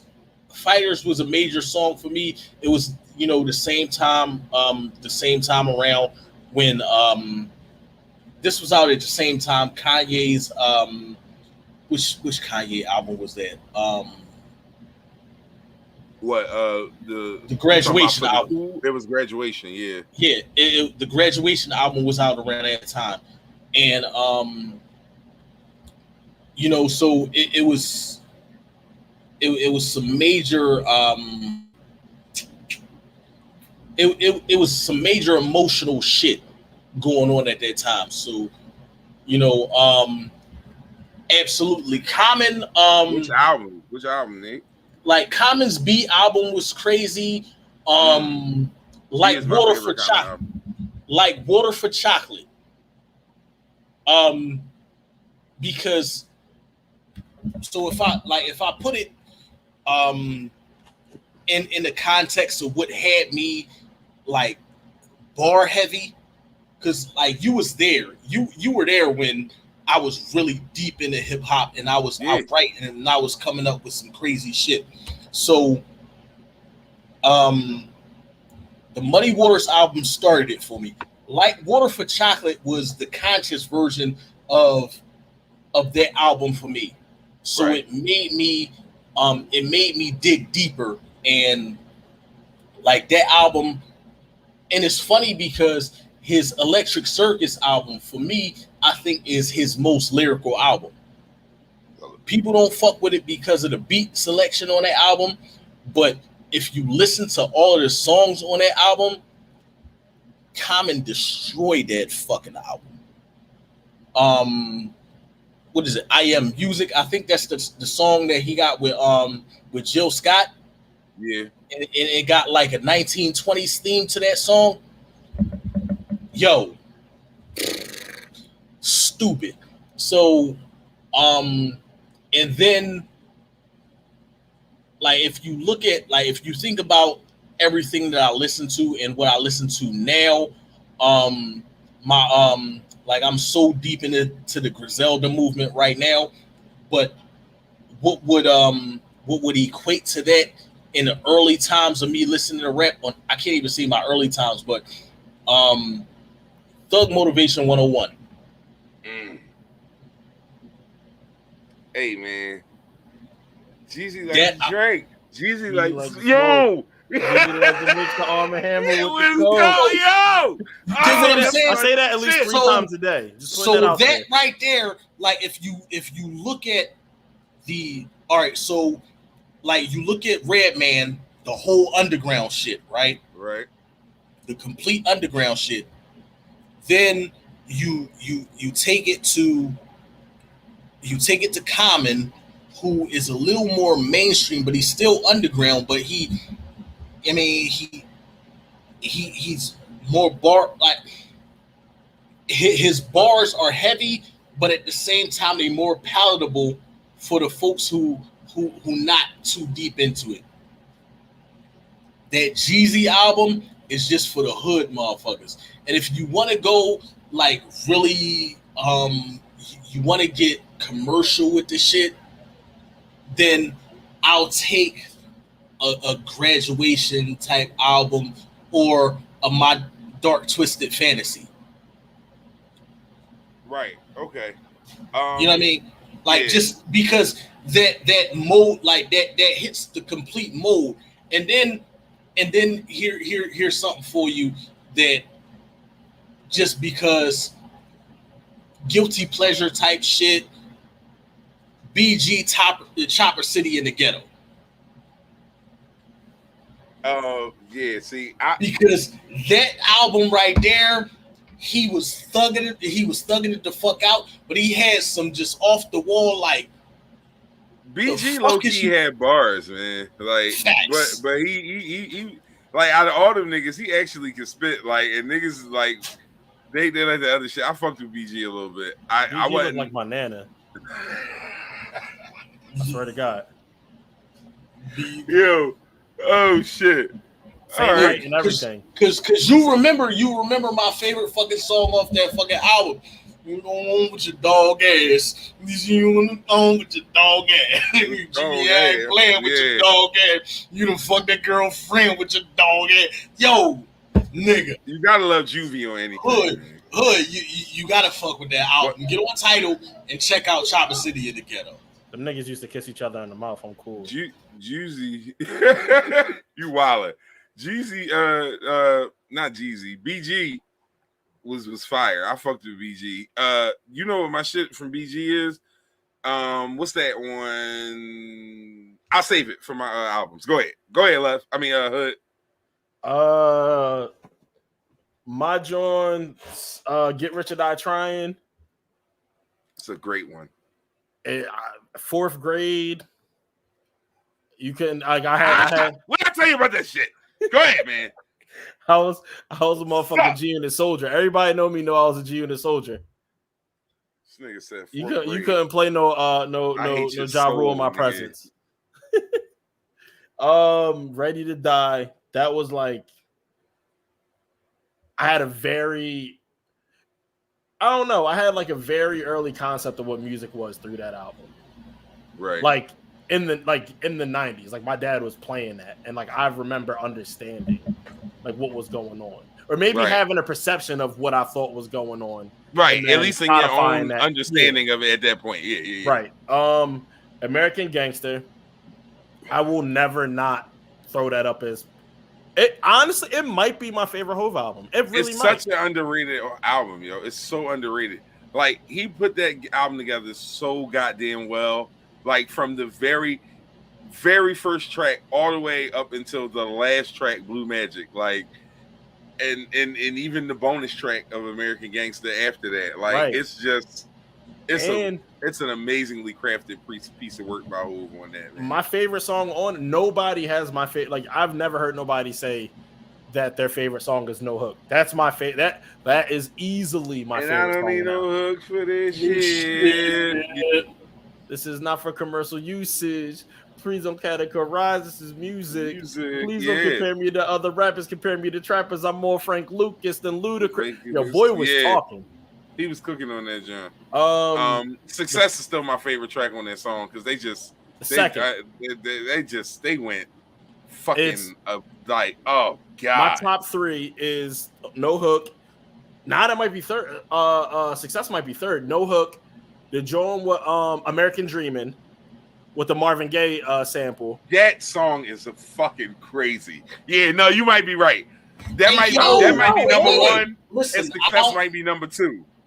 I don't listen. I don't mean to fuck up your situation, and your Marvin Gaye sample situations, but Lupe Fiasco had the greatest Marvin Gaye sample. He just Kanye's you of all time. I'm gonna let you finish. But Lupe had the greatest Marvin Gaye sample situation of all time. And I ain't even gonna tell you the song. Like, yo. All right, go ahead. Finish. I honestly might put Fallen above Success as an adult. No, because I still don't like that beat. Like, he spit on that drum, but I still don't like that beat. No. Yeah. That beat is, I fucking hate it. I hated that beat. It's the only song on the album that I occasionally skip. Really? Oh wow. Yes. It's literally the only song on the album I occasionally skip. Movie scene, Godfather's, Goodfellas, Scarface, because that he be spitting. I hate the beat though, bro. I hate the beat. I'm not talking about the lyrics, like content wise, that shit is fire. He fucked that joint up. The beat is trash. That beat's bad. Like, that's one of them joints where I be mad at Jay. Like, come on, Sean. Like, you didn't really want to rap to this. Like, what the fuck was you doing, bro? Like, why you pick this? Why you do this? I feel that. I got a song in the top right now that I'm snapping on, and I'm like, bro, I hate this fucking beat, and nobody's ever going to hear it. And I can't find another beat that these bars go to. So, I'm just going to have this song forever. Listen, I would appreciate if niggas would pay more attention to the beats they put out. But go ahead. I don't want to cut you off because I want to the Carter 3. The Carter 3, that's when I don't know. That was at a point where I was like, yo, I fucking hate Lil Wayne. Like, I was such a huge T.I. fan, and I don't know why, like, T.I. and Wayne love each other. I don't remember there was like a weird, like, niggas was putting T.I. and Wayne against each other. And they weren't, but everybody else was. Yeah. Right. So, yeah, I was such a huge T.I. fan that, like, I hated Lil Wayne. And then I was like, man, let me see what this book. My mom bought the album. My mom's a huge Lil Wayne fan. I'm like, let me see what this shit is. I'm on it. Ooh, I'm on it. And I'm on the bus, like, and I forget who it was. This kid was like, hey, yo, D-Hood up here listening to Carter 3. Because all I did was talk shit about Lil Wayne. Yeah. Yo, listen, man. That album. And that album got probably the best Jewel's verse ever. What was it? Dedication 3 or Dedication 4 when he went to fuck off? 3. I think it was Dedication 3. That motherfucker was. And I'm not even a Wayne fan either. Like, Dedication I'm not 3 was like vicious. That. 05 through yeah. For me, it was Dedication 3. What the fuck was the Rock album? Rebirth, and No Ceilings. I love. I didn't like Rebirth. No Ceilings. I love No Ceilings. Crazy. No Ceilings is hard. That shit was different. Yeah, no Ceilings was hard as shit. But I look like I don't know, like, because of the fact that, like, you got, like, and people look at me like, nigga, like, you like that bullshit or whatever. Like, no, like, it put me, for me, it was kind of nostalgic because of the fact of how much time I spent out in South Dakota.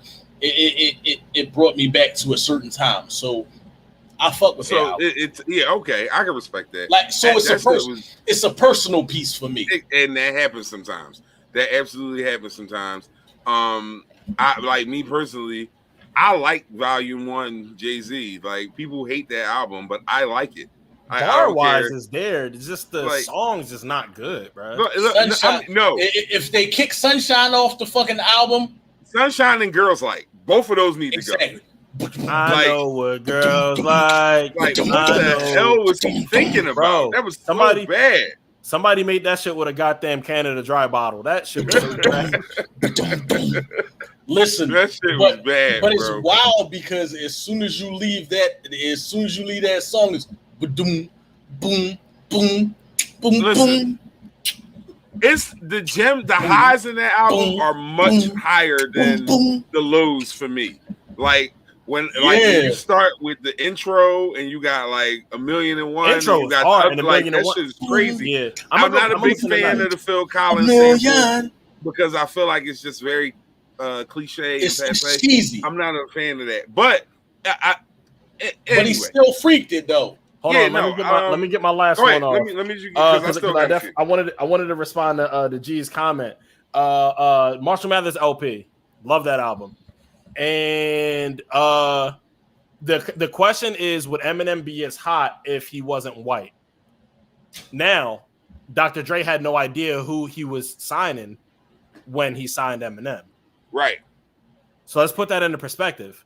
There was a lot of execs that had no idea what Eminem looked like until he arrived. Right. Yeah, no, I wait, but M can rap, man. That's the Slim Shady LP. No, because Slim Shady is the first one.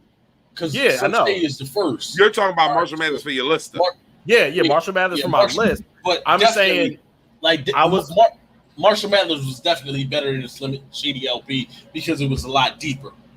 Yeah, for sure. Yeah, but I was just responding to that comment. But Marshall Mathers LP is in my personal. All right, so it's funny because y'all definitely hold up. Hot take real quick. Friend of Foe from Streets is Watching is the greatest whole song of all time. Man, that's such a well told story. Friend of Foe, yo, state your biz. Oh, you sending out? There it is. It is. Me, I run the show.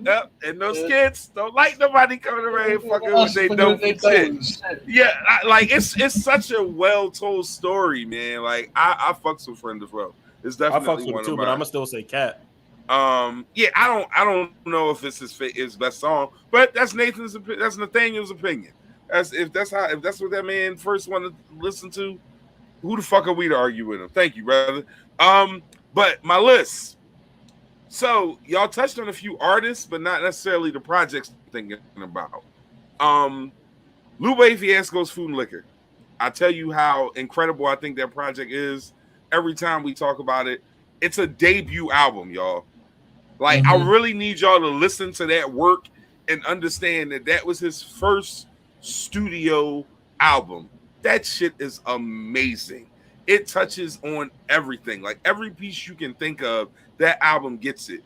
For me personally, it's just one of my favorite pieces of hip-hop work. Only Built for Cuban Links is another one that's on my list. Raekwon and Ghost. It's just it's so well put together. Like I can't even really explain it. Like if you've heard it, you understand what I'm saying. It's just such a well put together piece of work. Every song seems like it's built to go into the song before it or after it. Like, real quick, the fire thing about, because I'm younger now, having watched the Wu-Tang series. What was that, 2 years ago? And actually, they're shooting season 2 now. Having watched the Wu-Tang series and understanding the disdain between Ghost and Raekwon, right? For them to put out that hard of an album together, and they ain't even fucking like each other at one point at all. Like them these niggas was about to kill each other. That's what I'm saying. Like that's fire, yo. But I'm gonna be honest with you. Like, and you could probably attest to this too, Hood. Just like, I don't know how many I don't know how many features you've done, or how many features have been done on your projects. But if you in a situation where you don't really fuck with a motherfucker, but you understand that them being on your track or you being on their track is going to boost you, that that little bit of disdain or whatever between the two of you, like, yo, it's going to light a fire. You gonna do some shit like them, like, God damn, what the fuck made this nigga say that? You gonna jump higher for sure. So in that context, yeah, like I could understand how that shit right there might be. Case in point, going back to the Locks battle, what the fuck Dipset gonna do when they play Styles P verse on motherfucking Reservoir Dogs? What they gonna do? Styles didn't like Hove. Hove had to respect his fuck who you are. So fuck who you are. I don't care about a pretty bitch watch your car. Like what, nigga? Yo. Styles P is ignorant. It felt like he was just in the studio, like, yo, whose song is this? Look me in the eye, nigga. I don't give a fuck who you are. So fuck who you are. Like, it's such a I love that guy. You know the story behind that, right? I don't. So real quick. All right, so boom. Locks, I think they were getting off tour, whatever. They was getting off a plane. They knew they had a session with Hove. It was last minute. So they managed, like, Hove said, come to the studio now. Jadakiss and Sheik, like, Hove on fire. We're not going to pass this the fuck up. So then Styles don't give a fuck who he worked with. He's like, nah, we just got off the plane. I want to go take a shower, drop the bags off. Like, let's go to the hotel first. So they said, nah, Hove said do it now or y'all not going to make the album. So he's like, fuck it, I won't make the album. Then y'all go ahead and do it. Y'all go see, y'all jump how high, right? So Styles go to the hotel, do what he gonna do. And then it was like, all right, cool, Styles, come record your verse tomorrow. So Styles came in, no verse written, no nothing, still hadn't heard the beat or nothing. Heard the beat, and the first thing he knew he was going to say was, fuck you, nigga. Like, who you think you are to tell me that I got to be someone? I'm a grown man. Right. So, yeah, so Styles wrote the shit right there, recorded the shit, and Hove knew that he was talking about him. What you going to do? Take it off? You couldn't do it at that point. You had to just ride out. But that's why I'm saying Locks going to win the battle already, because Cam just deleted the whole verse. Didn't say nothing to nobody, just deleted the whole verse. Hove had to respect how hard that verse was. Right. And Cam told that story on Drink Champs. That's wild. So Lupe, definitely Purple Tape. The next one for me would be Mos Def, Black on Both Sides. I've spoke about that album before. It's just It's a great project, man. Like, if you really understand like the origins of hip hop and like coming up with it and what it meant for you, like musically, that album is just, it doesn't get very much better than that. That shit is great. Some albums that and most of those are older. Like other than Lupe, most of that shit is pre-2000. So you know, like that's just where my roots are. It's my age. It's what I am. I'm 40. That's just kind of where I'm at with my numbers and shit. But like shit since then, newer shit, I will definitely say that Good Kid, Mad City is just incredible piece of work. Like, and to be fair, Section 80 is my favorite Kendrick project. But as far as an album that like if a nigga came to me and was like, yo, what's hip hop? Like, what's that?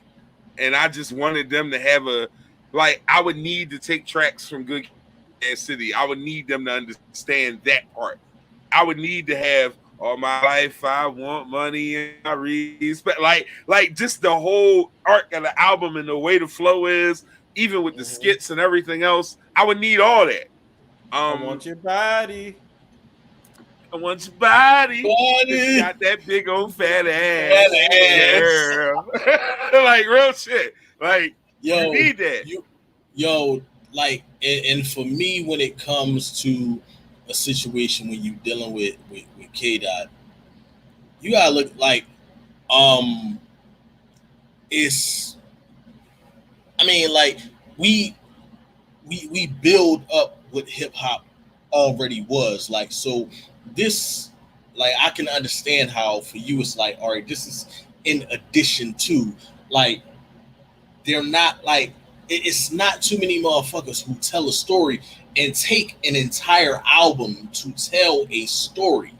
And that's what Good Kid, Mad City was. Like, Section 80, it was a story, but it was like, it wasn't a complete, like, it was all over the place. Right. Like you start from the beginning.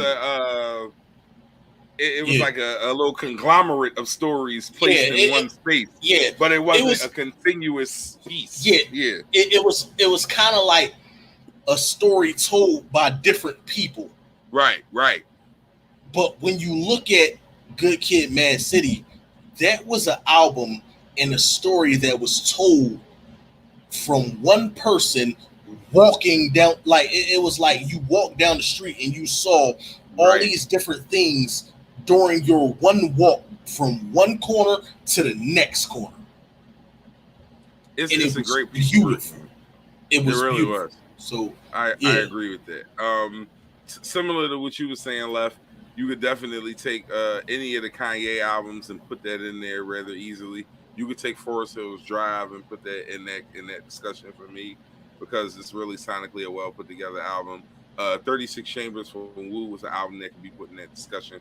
For me personally, I've had this discussion. A lot of people disagree with me. We talked about it last week a little bit. AT Aliens is my favorite Outkast album.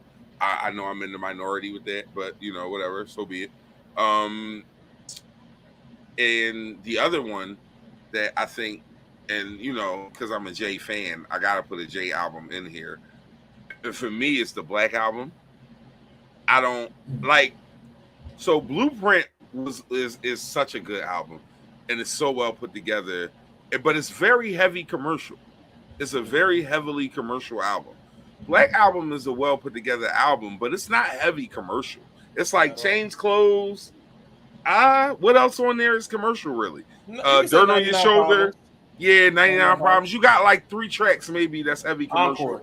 Everything, yeah. Well, yeah, I don't even know that Encore was really intended to be commercial. Like, I don't think that's where he started from when he like that. I don't think he thought that was going to be a single. I think it slapped so hard that niggas couldn't deny it. Like, I don't think when he was putting that together, like, as I watched that movie, I don't think when he made Encore, he's like, this is going to be on the radio. Like, that was the last thing he thought, in my opinion. I could be wrong about that. But Black Album is, like, man, my favorite whole song. Huh? Oh, I was about to ask you, what's your favorite song? No, my favorite.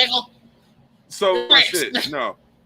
But if you ever in your life, at any point in your history, was in these streets, like if you ever was selling something, hustling something, pushing something, and you listen to The Life, and you solemnly swear, change my approach, stop shaving coke, I stay away from hoes, put down the toast, because I be doing the most. Oh, no. But every time I felt that was that, they call me right back. Like, that song makes my fucking skin tingle every time I hear it, bro. Like that one bar at the beginning of the third verse, he say, I never felt more alive than riding shotgun in Klein's Green 5 to the cops pull guns, and I try to smoke weed to give me the fix I need, but the game gets in my pulse. It's no results. Like, if you ever 1 second on a corner ever doing anything, that song make your blood boil. That shit make you tingle, like in a weird ass, dope ass way. It's my favorite song from Jay-Z, maybe ever. Honestly, it might be my favorite whole song. Period. Yeah, but Allure is crazy, man. Allure is wow. Great fucking song. Shit so high, and Pharrell was snapping on that beat. Like, oh man, that's just a really good goddamn the life. Yeah. And it's wild because, like, for me, like my street endeavors didn't go too far. Like I was Captain Delivery Man. Like I wasn't a corner dude. So, you might catch me on a BMX bike sliding through your hood, and you didn't know that I was that guy. Right. And I only fuck with people I knew. All right, make a call. My phone ring. All right, yeah, I gotta slide over to Style Street, or I gotta slide over to 26th Street or something like that. But it was like I had a consistent customer base. Like I was that dude. Like how they talk about car service and shit. I was the dude. The you know what I mean? Like, yeah, all right, cool. Call him. He got such and such. All right, cool. Yeah, and that was what it was. Like a little fundraising type situation. Like I ain't out here trying to kill niggas, but I'm gonna just keep my shit right with you few niggas. You know, fuck with, so right? when I got something, I hit you up and let you know I got what I got, and you know we gonna sell out, and that's gonna work out. Heavy, nigga.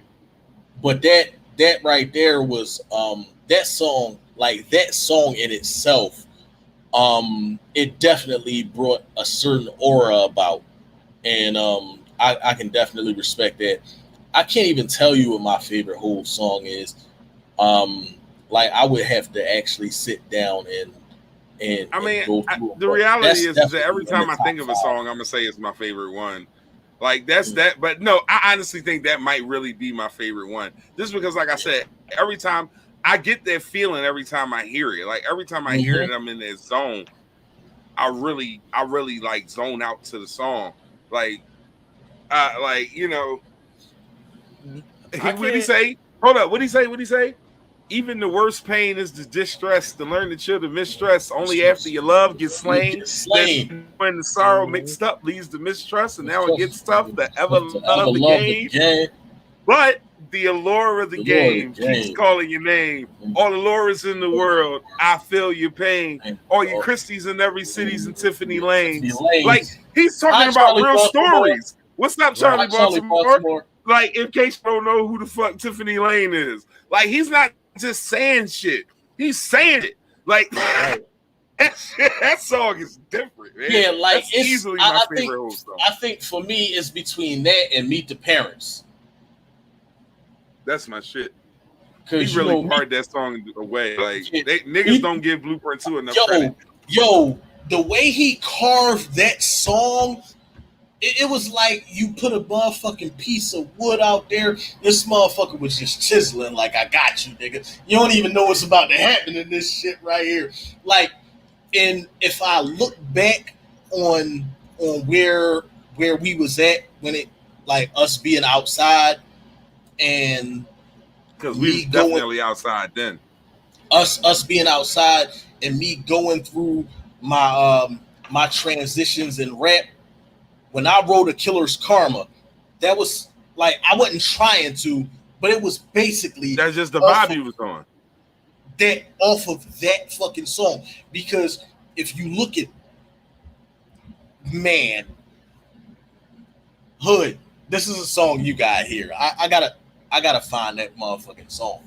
But I might have it on something. I'm gonna try and get the story, the storytelling, the story behind it. I'm not even going to ruin it for you, just, you know, speaking on it. But I'm going to find it for you, bro. Don't worry about it. Yeah, a 3-verse song that gives you a story of a fucking hustler's life. It's very Escobar-like. He laid it out. Like that would be the way I could describe it for you. Like it's definitely one of my favorites from him. All right, real quick. My last one is Funny Hood because Get Rich or Die Trying is on my list too.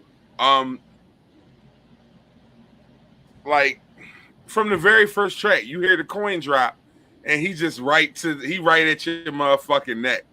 Like that song, that whole album is just. Woo! Eminem made that beat too. Eminem made a couple beats on that album. A couple beats on that album. He made Patiently Waiting.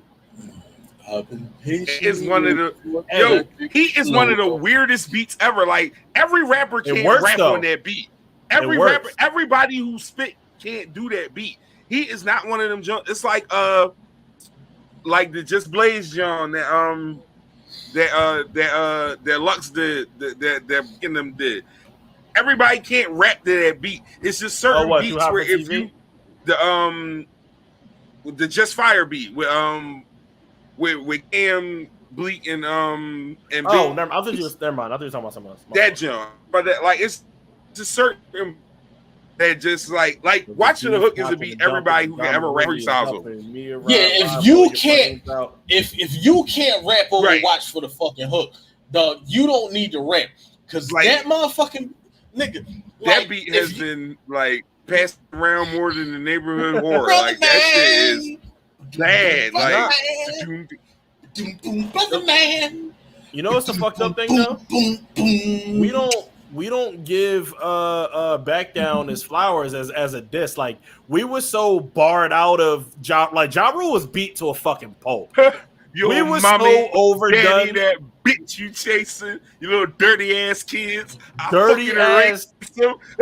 Yo, 50 was to that shit, nigga. He was cooking. Yo, we don't give Back Down his flowers because he was like Ja Rule soup by that point. He told that nigga, yo, mammy, yo, daddy. It's fucking him up over there, yo. That old bitch chasing those dirty ass kids. I'll fucking erase. Fucking erase them. Yo, what'd he say? What's his the hood Jeffrey loving man? Atkins. What'd he say? I'm real gully man, the hood loving man. Don't make me show up to your crib like man. Bro, man. No, that album was he fucked that album up heavy, bro. Mm-hmm. Yeah, no, that's one. Man. That's definitely. It was almost a massacre for me, but I had to keep it true. Yeah, that album was crazy. I can't discuss the massacre. I'm just not a fan of that album. Really, like, especially for the way it started. Like the very, it just tailed off there, man. Like niggas screw their face up at me on some real shit. Son, they don't want beef. I cocked that, aim that out the window. I made a shell left in my y'all niggas down. Yo, man. It felt ain't gonna make it. That's the peak. The peak is the first track. That's my favorite track on that album, bro. That's my favorite track on that album. Yo, Sean Money fucked that beat up. That beat crazy. That beat crazy. Nah, it's a couple of joints on there. Is that I loved how many tracks on the album though? It's like 21 tracks on It's like album, 21. Yeah, it's like 20. Yeah, but I like 6 of them, bro. Like that's not good enough. I shouldn't like 6 of your 21, my nigga. How many Get Rich or Die Trying had a smooth 17. Yeah. But I like 15 of them shits. Like, yo, 15 like out of 17 I was rocking with. Right. Heavy. Like he went the fuck off. And look. For honorable nigga, like wait a minute, time out, GG. GG. We're not gonna do that because Capital Punishment is a fucking classic. And Pun might be the only nigga baby. Pun might be the only nigga who has clearly Tariq on the track. Like he might be the only person that is clearly cooked Tariq. It's some debatables, but like he fucked Black Thought up on that joint they got together, bro. Hispanics. She said cuz Hispanics. Yo, G want to pull out her Bumblebee with the Puerto Rican boxing gloves and put it on her dash so bad. Yo, that's crazy. Pun. Yo, also Pun had Hov running. Niggas don't like talking about it. He ain't want that smoke. Listen, I wouldn't either. Yo, like Jisa is fucking Puerto Rican to the heart. Like stand on the back of the motherfucking car on 5th Street at the Puerto Rican Day Parade type yo, that's my nigga right there all day long. Yo, Gigi is when it comes to repping for the Latins, like she is definitely out there for that. Like she is definitely here for all of that smoke. Don't say shit when it come to Latin people because she definitely gonna tell you about yourself. Gee, I got a pair of Puerto Rican Air Forces for you. Literally the podcast for the people. We 2 hours and 13 minutes in. We about to get everybody's closing thoughts so we can say our goodbyes and bid you adieu until next week. We will start with you, Brother Hood. Hey, you know what I mean? I read the news about Lil Durk. It's letting y'all know I'm gonna shoot back too. That's all I gotta say. Oh, real quick, funny story. Did y'all hear the shit about Soulja Boy and the baby? That little whole thing with. So the baby, these niggas are selling cookies. They try to sell them a box of 200. Oh, right. He just bought 2 packs of cookies for $4. Draco had some niggas come to his crib. He said, "Y'all keep the cookies, and I'll give y'all a whole bankroll." Big Draco, the first skill to ever give niggas a bankroll and their cookies. Yo, and I tell you, I used to hate Soulja Boy. I fucking love Draco now. Yo. Like I'm Team Draco all the way. That's my nigga, man. Yo. I'm with this nigga. That motherfucker will seen- go all the way out the fucking way just to, yeah, I mean. He tweeted McDonald's and was like, "Hey yo, I got $1 billion idea. Come fuck with Big Draco." And McDonald's tweeted back and was like, "I'm listening." As you should. As you should. I can't even front, man. This brother has changed his reflection in my eyes. But go ahead. And he got the hardest Rick and Morty freestyle that ever been done. Thanks. Right.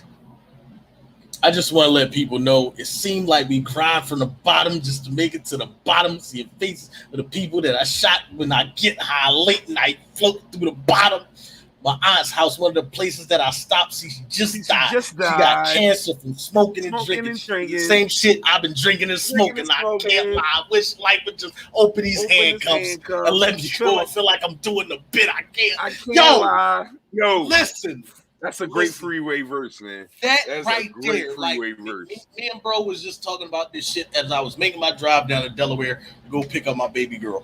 Listen, like that was in my memories and shit. Like, if you go to Facebook and shit, and you go through your fucking memories, right? That's in my memories from 2 years ago. And I don't even know why that shit came up and, like what made me put that in my memory, like put that as my post 2 years ago. But for my folks who have been fighting this deteriorating disease, the people who have continuously fought against it and survived, I love you. Keep pushing, keep fighting. Right. For the people that we lost to it, fuck cancer. Brotherhood, I love you, bro. And keep fighting. Like that verse right there, like it made me think about a lot of people and shit. And it's like, all right, at the end of the day, like we still here. Like I'm not one of the people that dealt with it or whatnot, but you deal with people that around you that have gone through it, and it just makes you look at life and make understand that it's a lot more special than a lot of people give it credit for being. Keep pushing, y'all. Keep doing what y'all gotta do. We appreciate everybody that's listening, everybody that tuned in. We love you. Literally Anything Podcast, brother.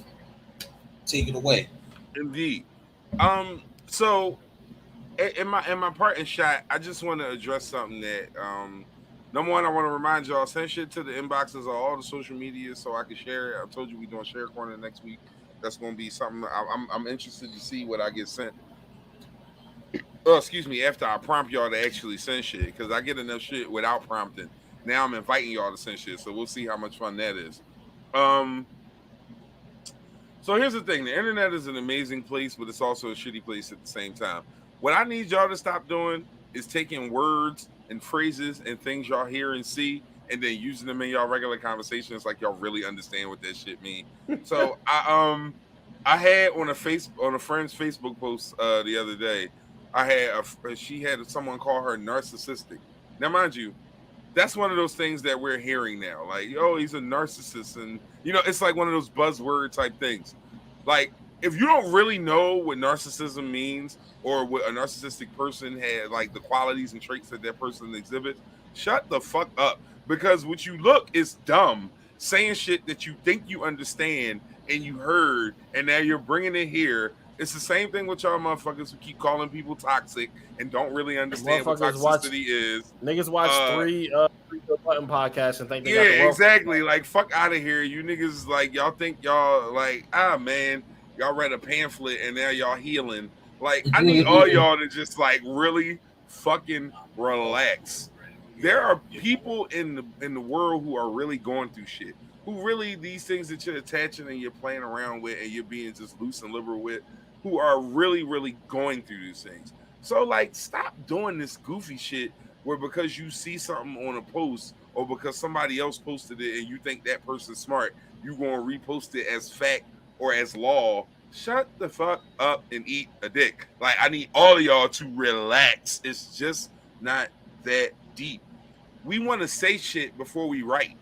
Like, we so quick to be first, we don't even want to be right. Like, and we just saying shit. Like, just, I'm gonna say that one more time. You so quick to be first that you don't even care about being right. Shut the fuck up. Like, like I can't really say it another way. Just like, stop thinking because you got a social media page, everybody needs your opinion. And stop thinking that because you saw a person whose opinion you respect post that is real.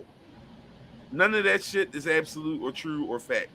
Relax, y'all. It's the internet. Everybody here is lying.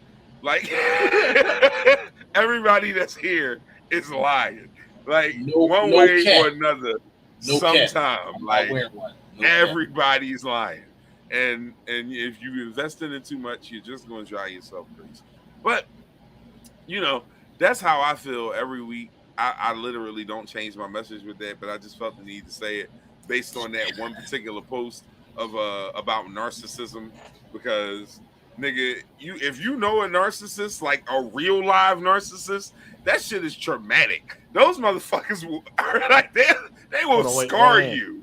Like, that's what I'm saying. Like, you like narcissists don't like themselves sometimes. So for you to call somebody that shit, and not really have an understanding of what they might be going through or what you going through and dealing with them, you just saying shit because you heard it on Dr. Phil. Sit your dumb ass down somewhere. Shut up. Like, damn, shut the fuck up.